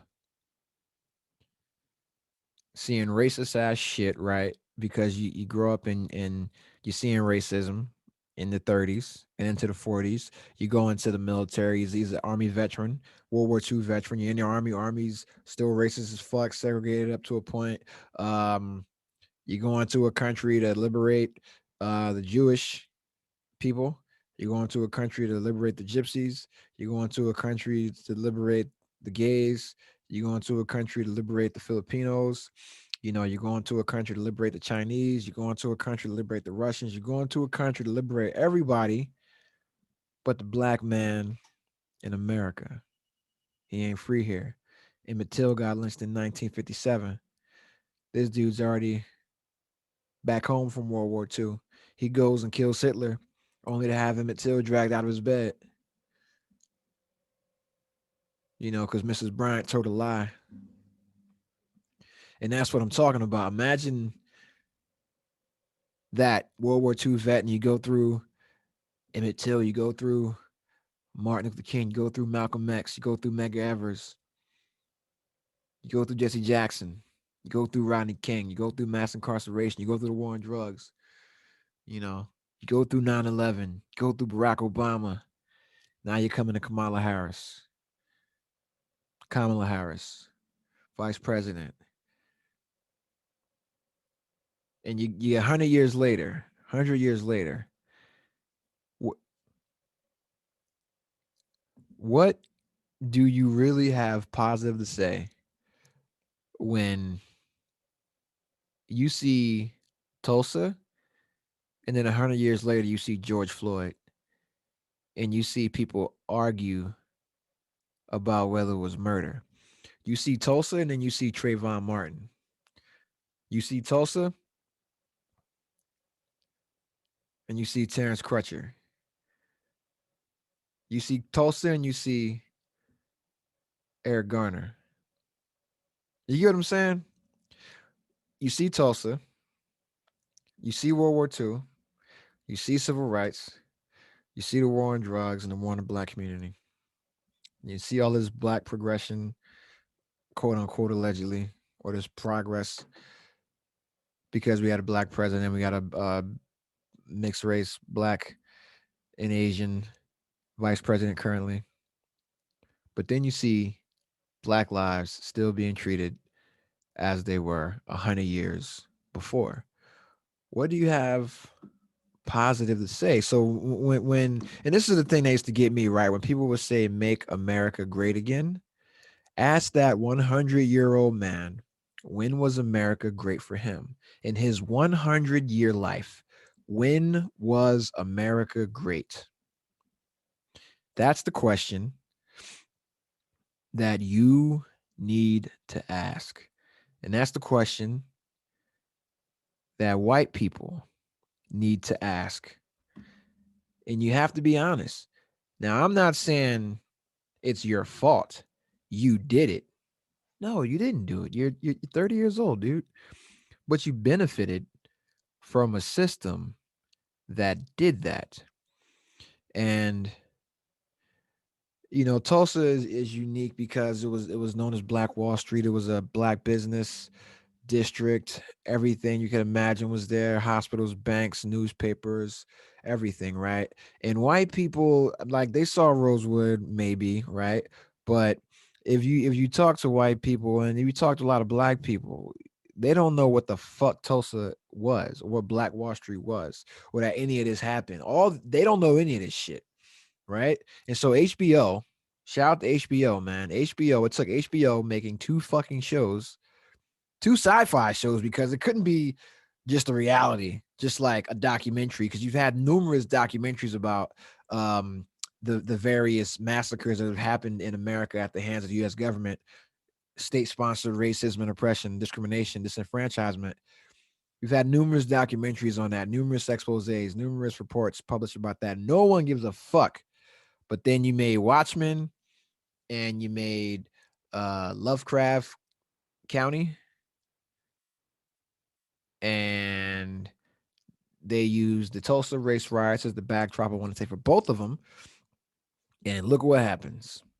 Now these motherfuckers are talking about reparations because They finally got it because we told it in a sci-fi story.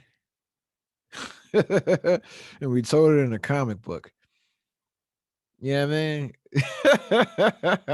A comic book that went to the movies. You know what I mean? That's what we got to do, right? Seventh Cavalry is the KKK. Jesus Christ. And it's like it took and we talked about the black trauma as a genre, black suffering as a genre. And this is why I said it was hard to watch Watchmen. This is why I didn't watch Lovecraft County because it used the Tulsa massacre as the backdrop. I don't want to be reminded of this. Go ask a Jewish person how many times they're watching Schindler's List. You know what I'm saying? Or the Red Balloon or Life is Beautiful or the Pianist. Go ask them how many times they're watching that, right? And then think about that when you ask me, am I watching Underground Railroad? Or am I watching whatever new fucking slave suffering black fucking misery bot pick is out? No, I'm not watching that shit. Get the fuck out of here, man. No. Would you ask a rape victim to watch fucking Game of Thrones when all they do is rape people in Game of Thrones? You know what I'm saying? Like, come on. Or rape survivor, I'm sorry. Like, Jesus, come on. Use your fucking brains here, people. You know? But shout out to white people that watched Watchmen and watched Lovecraft County and then realized that America was fucking ridiculous. Um, but that's not the only massacre that has been committed by the American government. And we'll talk about that in a little bit. But what I want to talk about now is the game, man. We're talking about the game being rigged. So why do we play? The game being rigged. Why do we play? One of the parts of the game that is rigged, that is still rigged today, that we've learned how to play is is what happened after Tulsa, right? Because you didn't just have Tulsa, right? And what I want to talk about now is give you guys a quick history of why America is systemically racist, why and how they work to disenfranchise black and brown people utilizing government functions, tax dollars, manpower, legislation, right? All the good shit, right? Because I'm a black dude, right? And as a black man, you complain about shit in America because that's just what you do as a black person. But one of the things that my white contemporaries and my Hispanic contemporaries that identify as white, they're transracial. Hispanics that join the cops and become Italian. They're the best, yo. God damn, man. Shout out to you, motherfuckers, man. Jason Giambi jersey wearing motherfuckers, man. Yeah, but so they always say like they think that it's like bad decision making, right? I think it's bad decision making, or it's us not pulling ourselves up by our bootstraps, and that's why minorities in this country have lagged behind, and they don't understand the game's been rigged before we ever got here, before we got our piece, our game piece. If this is Monopoly, before I get the thimble or the little hat or the fucking dog, before I ever did that, the game was rigged because we've been through this. They didn't give you black people, you brown people, you Native American, indigenous people. They didn't give you guys citizenship at first. They said no, no, no, no, no. We're gonna fuck you around for a while. We're gonna bend you over for a little bit, and then until you riot, and then that's when we'll give it to you, right? But that's what happened, right? And then you look at that, and you look at just the access. Just look at things that they try to keep from us, like equal education, like an equal education, the ability to get an equal education. They worked so diligently hard to keep that from you. Another thing that they did is access to economic equity. You know, and that's what we're going to talk about right now. Because you look at Tulsa, you look at Wilmington, North Carolina. You look at Rosewood, you look at shit, man, Seneca Village in New York, which is now Central Park. You had black communities that were all black legislated, black owned, black churches, black newspapers, black people. Just you don't need Wakanda. Why do you need Wakanda when you had Tulsa? You had Tulsa. You had Rosewood. You know what I'm saying? Like you had Raleigh. Like we had these places that were black, black owned, and they were fine, dude. They were just thriving, chilling, minding their business. And then, what happened was is that after the Civil War, came, the government decided to fuck you hard, right? They said, hey, man, we can't make you slaves anymore. So we got to figure out a way to make sure you'll never be equal. And so after, Reconstruction and that failed fucking plan to elevate black people to equal status that, just crumbled once Lincoln was assassinated. Um, people's like favorite president, Roosevelt came in with the New Deal.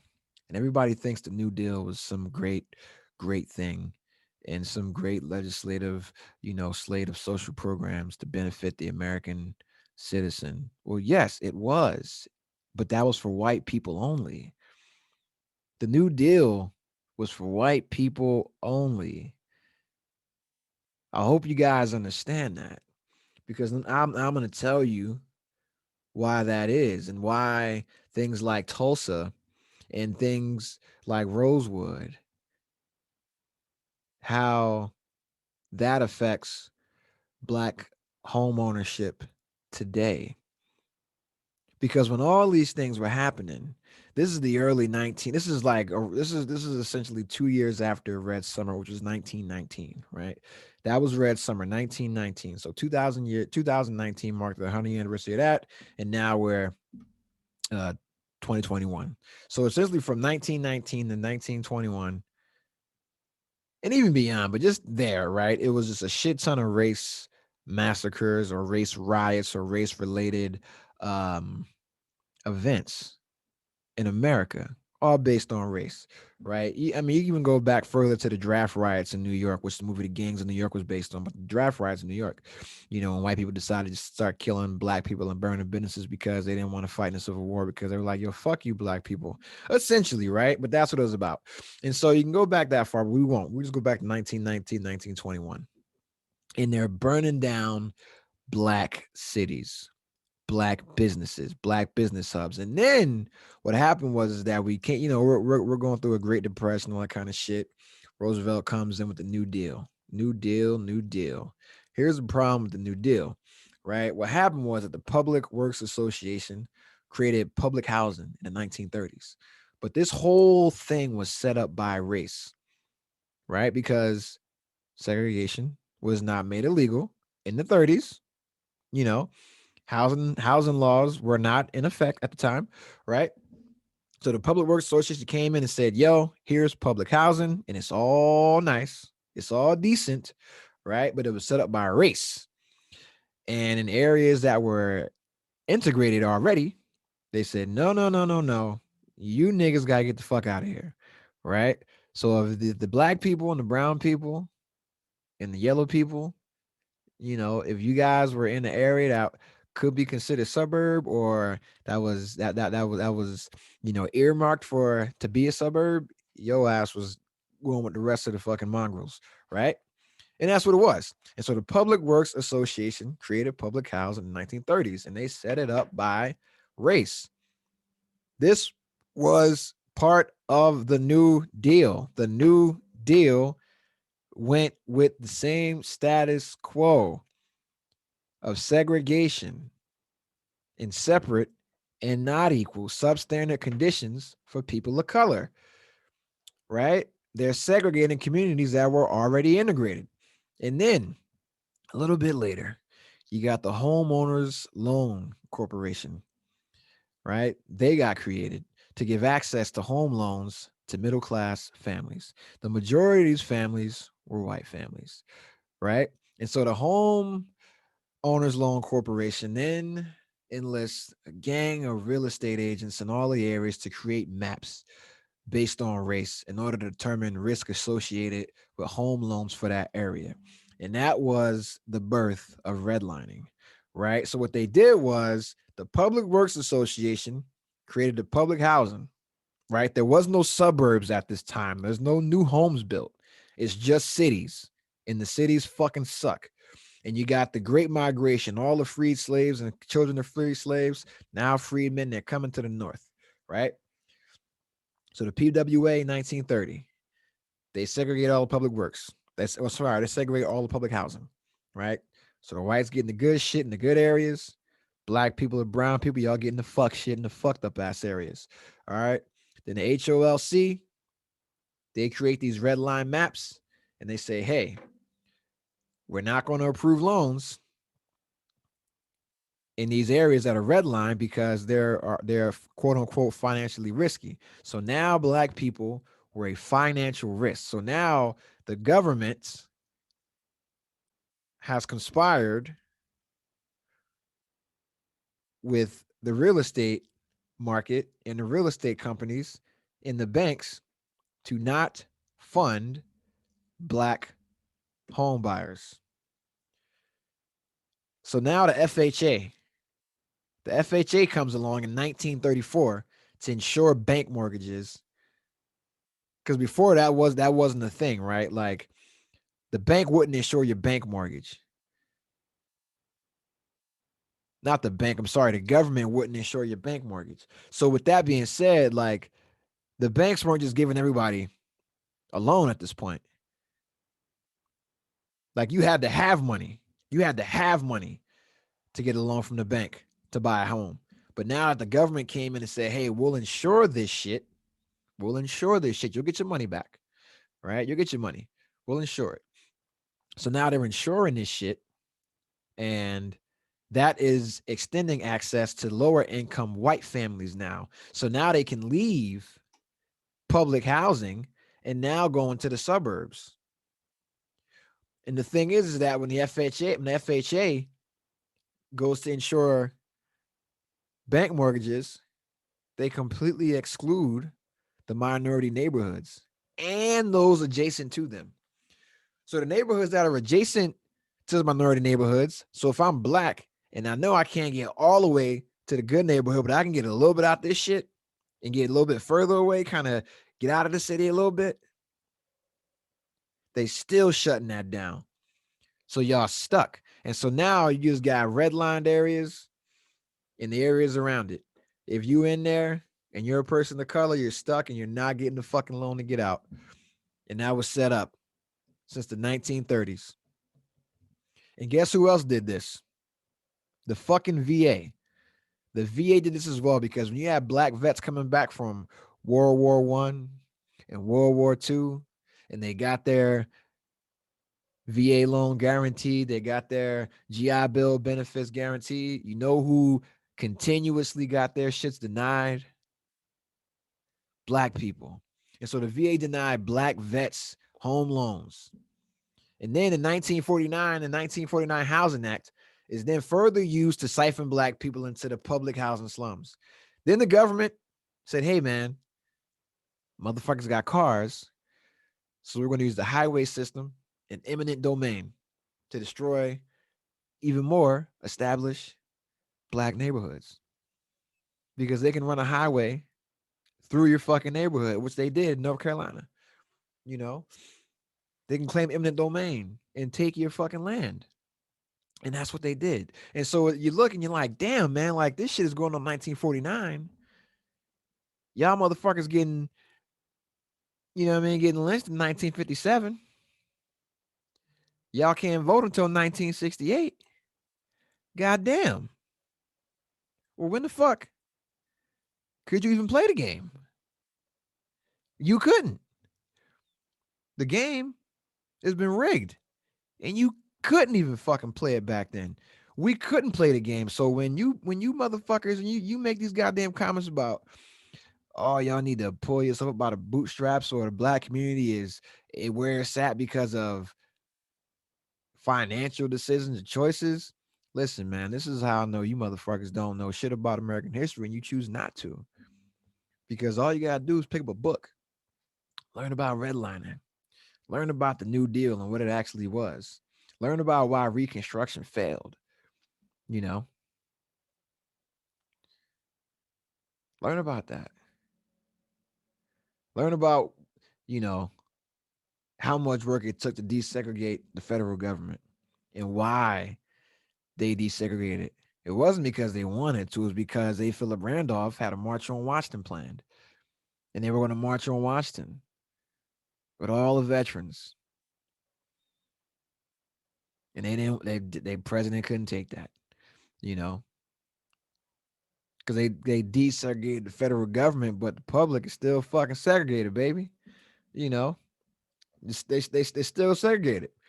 And that's the thing. Like you guys, you know, you say, oh, it's financial choices. And if you got, you know, $1,000 for an iPhone, then you got, yo, shut the fuck up. Shut up. You don't know anything. Shut up.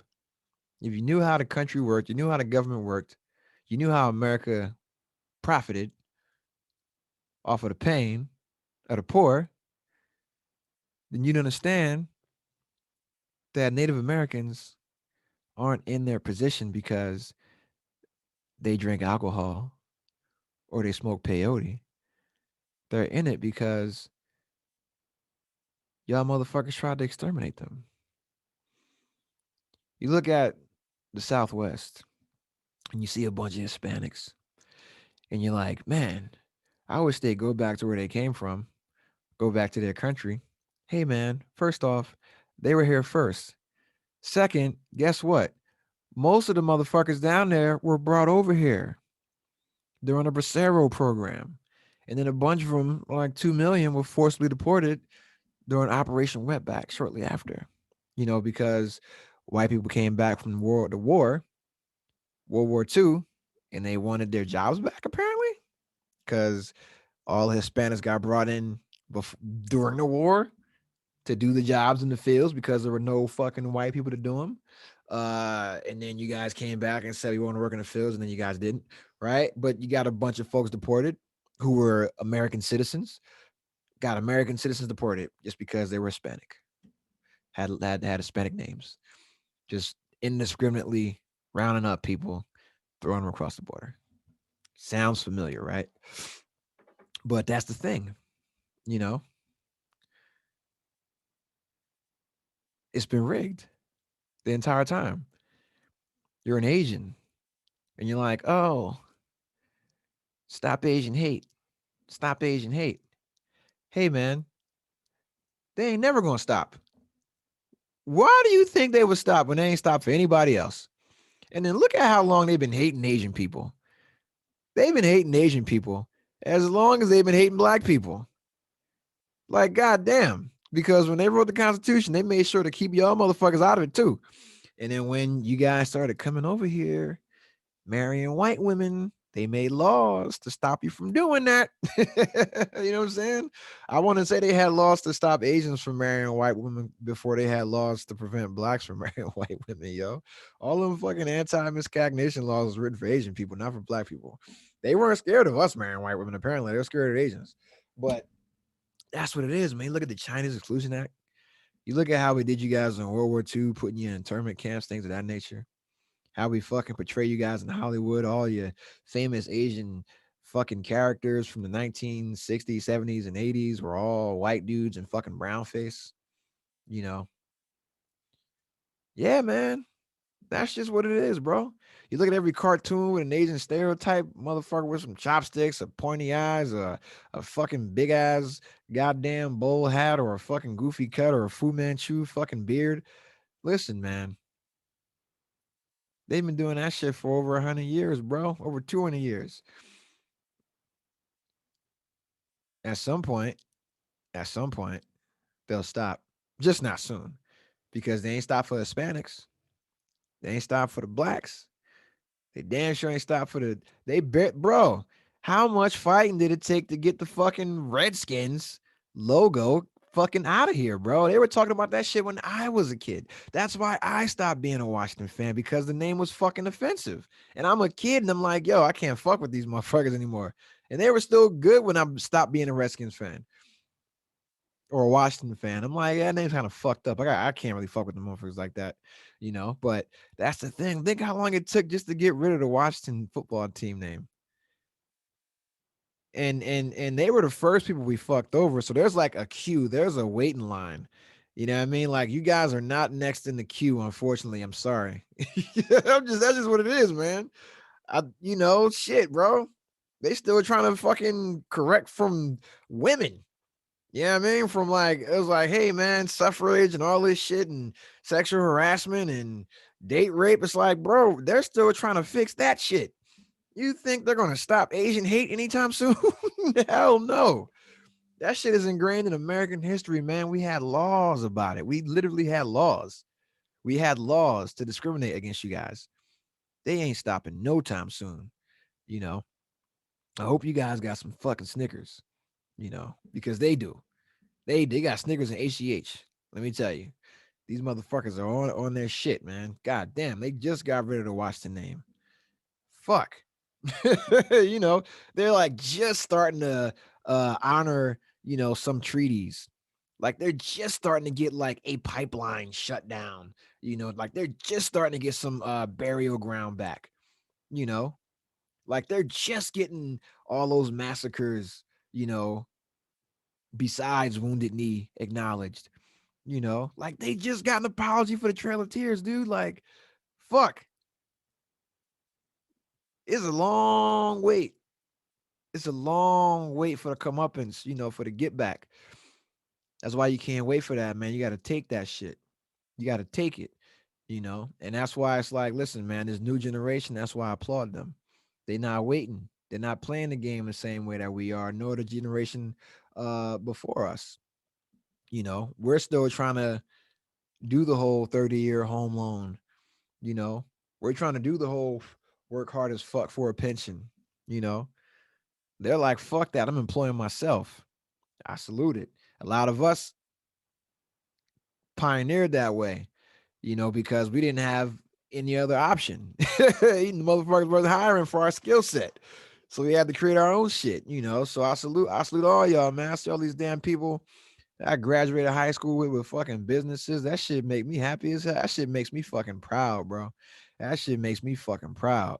I don't give a fuck what it is, man. That shit makes me fucking proud, bro. Like, cause I know where we came from. I know what we fucking fought against. I know where we came from. I know how this shit was rigged against us.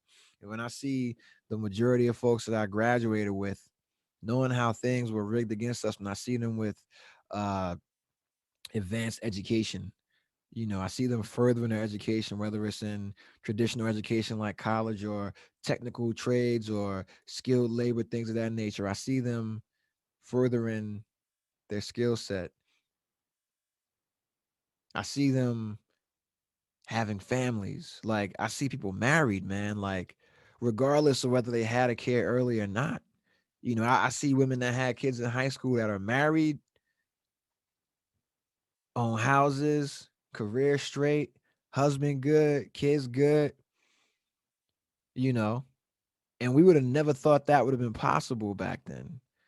Like we would have never thought that was possible in the 80s, part most of the 90s, you know.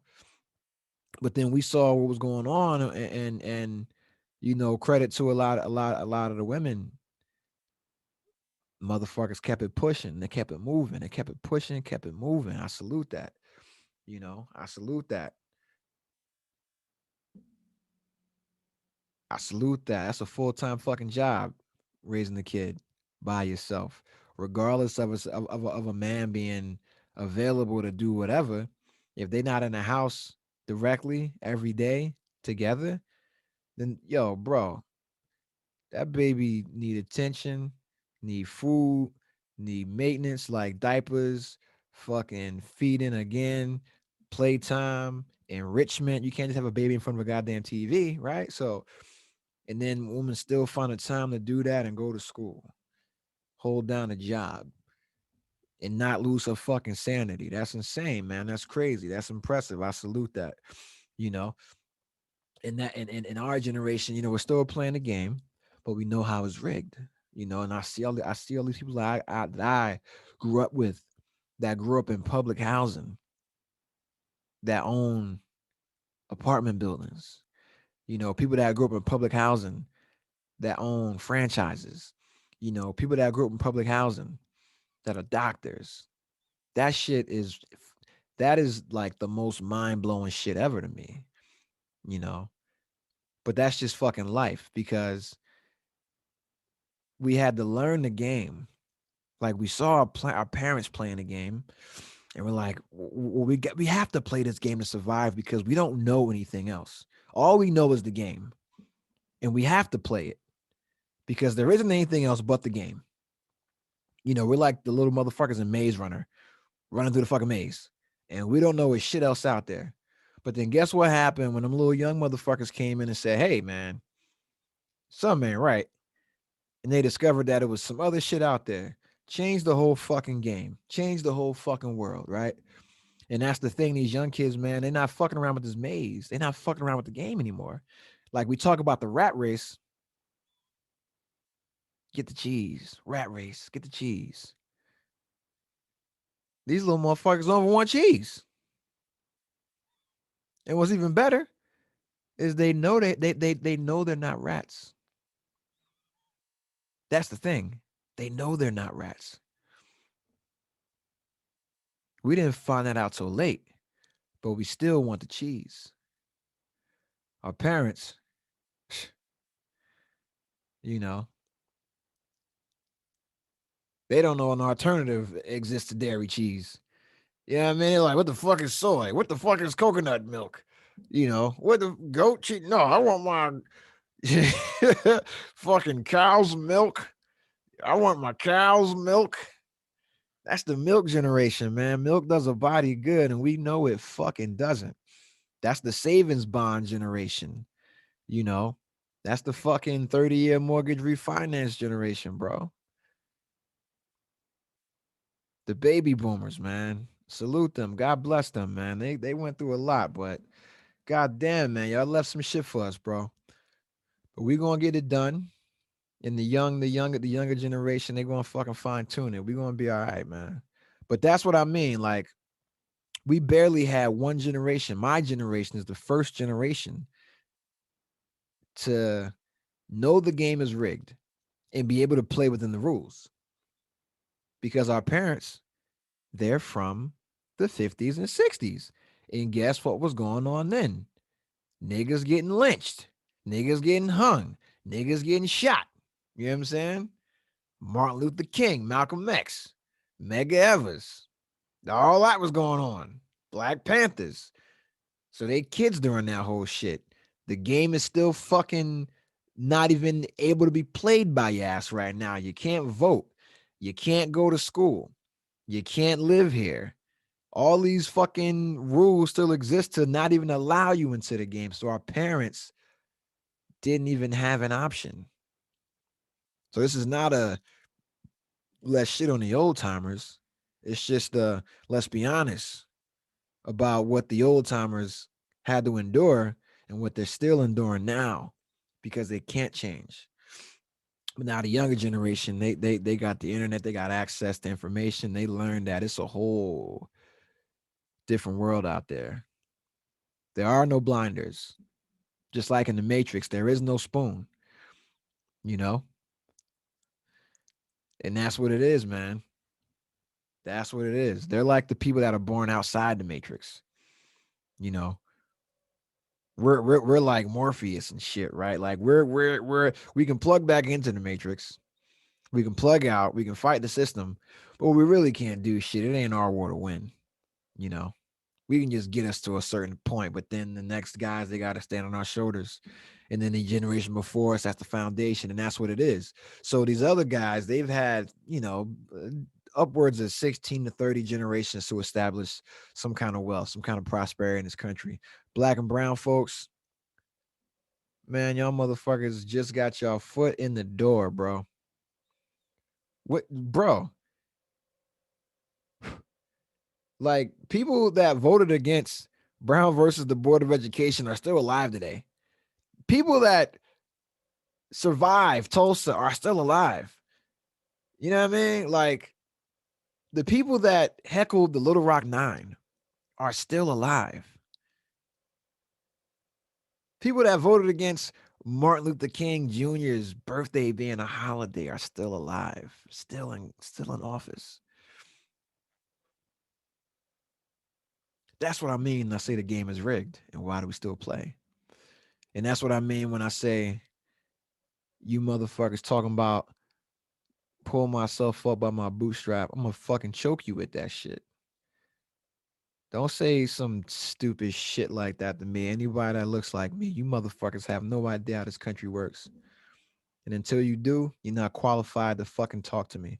That's why a lot of times, people they try to like challenge you to debates and things like that.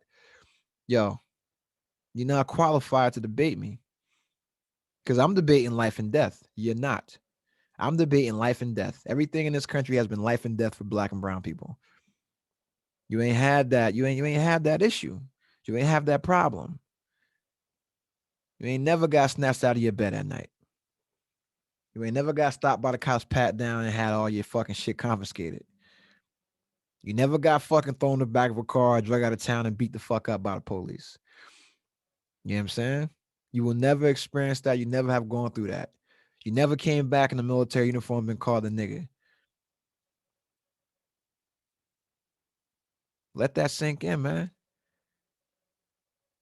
You're not qualified to talk to me about this kind of shit. That's why I don't get involved with the people that want to go back and forth. They want to debate. I don't want to debate. I want violence. If you want to debate me, I want to fight you. That's my answer to that. If you want to debate me, I want to fight you. And when I say I want to fight you, I don't want to fight you.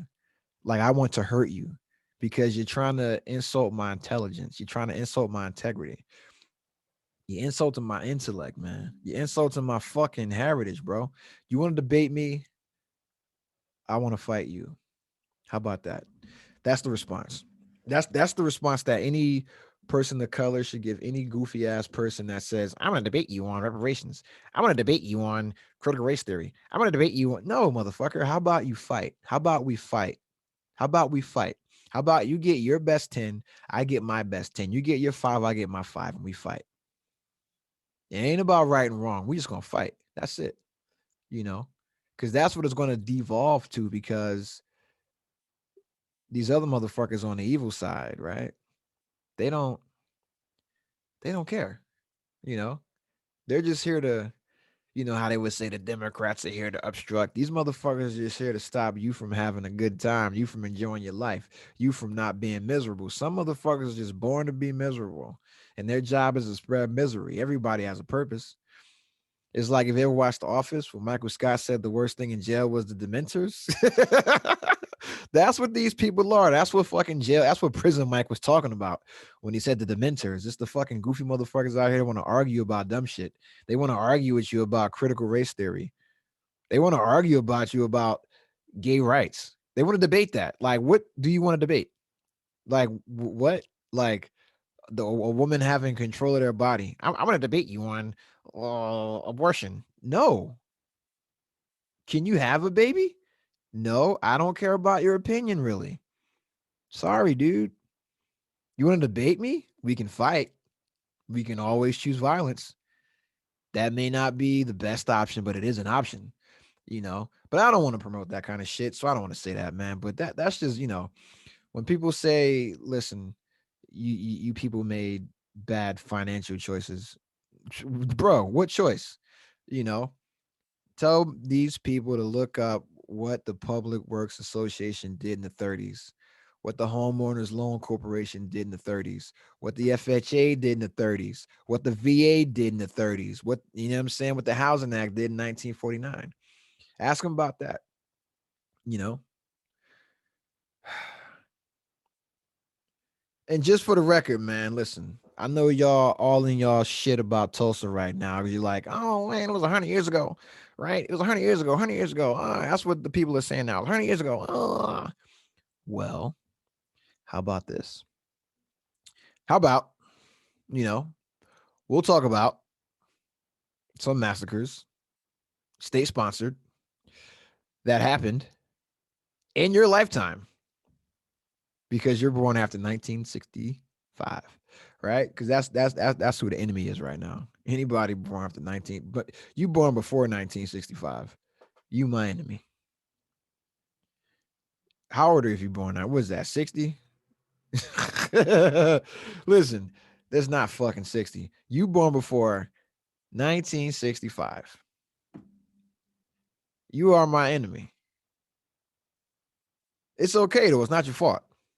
You just born that way. Like Lady Gaga said, born this way. You were born that way. It's not your fault. It's not your fault. It just is what it is. Let me bring out. Hold on, real quick. Give me a second. Give me a second. Give me a second. 55 and above, we got beef. We got a problem. You 55 and above, I don't trust you. I'm just gonna be honest. You're 55 and above, I don't trust you. I think you're racist. I think you're sexist. I think you are fine with discrimination and the old status quo because that's just how you grew up. And you don't have a reason to change. You're old as fuck. You got 10 years left. Why change? It's not your fault. You're a victim of circumstance. It's okay, you know. But that's just what it is, right? But then, let's just talk about 1965 and afterwards. You got in 1968, 2 years before Kent State and the Jackson State massacres, right? You got the Orangeburg massacre at South Carolina State, where the police killed 3 and injured 28 at an anti-segregation rally. So this is an anti-segregation rally, 1968. This is post-civil, well, not post-civil rights, but during civil rights. Martin Luther King, Medgar Evers, Malcolm X, Angela Davis. You know, you got everybody doing it up. You got Jim Brown out there. You got Muhammad Ali. You got Sidney Poitier. You got everybody out there. You got Harry Belafonte. You got everybody out there. Everybody black and beautiful and bold. Stevie Wonder, the Jacksons. Everybody out there, man. Curtis Mayfield, James Brown. Everybody out there, right? And the police killed 3 people and injured 28 at an anti-segregation rally. And segregation is already illegal. It's already been deemed illegal. And the police killed 3 and injured 28 at an anti-segregation rally. And this is 2 years before Kent State and Jackson State in 1970. So that's one, right? Orangeburg massacre at South Carolina State at a fucking college because niggas want to go to school, right? 1979, Greensboro, North Carolina. The police allowed KKK and neo-Nazis to open fire on an anti-Klan protest, killing 5 people. And the reason why I can say the cops allowed the KKK and neo-Nazis to do it is because the cops were warned about the violent tendencies and actions of the KKK and neo-Nazis. They failed to show up to the rally to protect people and do their fucking job, maintain order, right? And then 41 years later, the city apologized because they did a deep dive. They had a commission look and see that the city knowingly did not show up and allowed that to happen, knowing that it would happen. And then they did. There's racist as fuck either way, right? And then they apologized 41 years later. So that's 1979, North Carolina. The cops colluding with the KKK and neo Nazis. And damn, does that sound familiar? I feel like we've heard that before. We have, right? 1985, Philadelphia police use a C4 bomb to destroy the MOVE organization's headquarters. And they wipe out 61 homes, 2 city blocks, 200 people displaced. And they killed 11 people. 5 of them are children because they dropped a C4 bomb on top of a compound that was housing a communal organization that were community activists and anti-war protesters, sustainability type individuals, and they bombed them because they were loud. They were loud. They were loud Negroes. That's all it is, man. They weren't happy with their conditions. You should have been happy just to be out of slavery. Why do you want equality? Why do you want equity? Just be happy you don't have a yoke on you. But in 1985, the Philadelphia police did a daytime raid on the MOVE headquarters. They flooded the basements. They broke down walls. They set buildings on fire. They told the residents that were in the area prior to the raid that they need to evacuate and they could come back to their homes the next day. And when the next day came, 2 city blocks, 61 homes wiped out, 11 people killed, 5 children. Philadelphia has since paid out a settlement and apologized. However, why would that? Why? That just shows you that motherfucking Tulsa wasn't that long ago, you know? And then you can just go to Charleston, 2015. You go to Charleston. Let's go to Charleston, 2015. Dylan Roof walks in the church, sits down, met some parishioners, opens fire, kills people, takes their lives, taken to Burger King by the police that arrest him.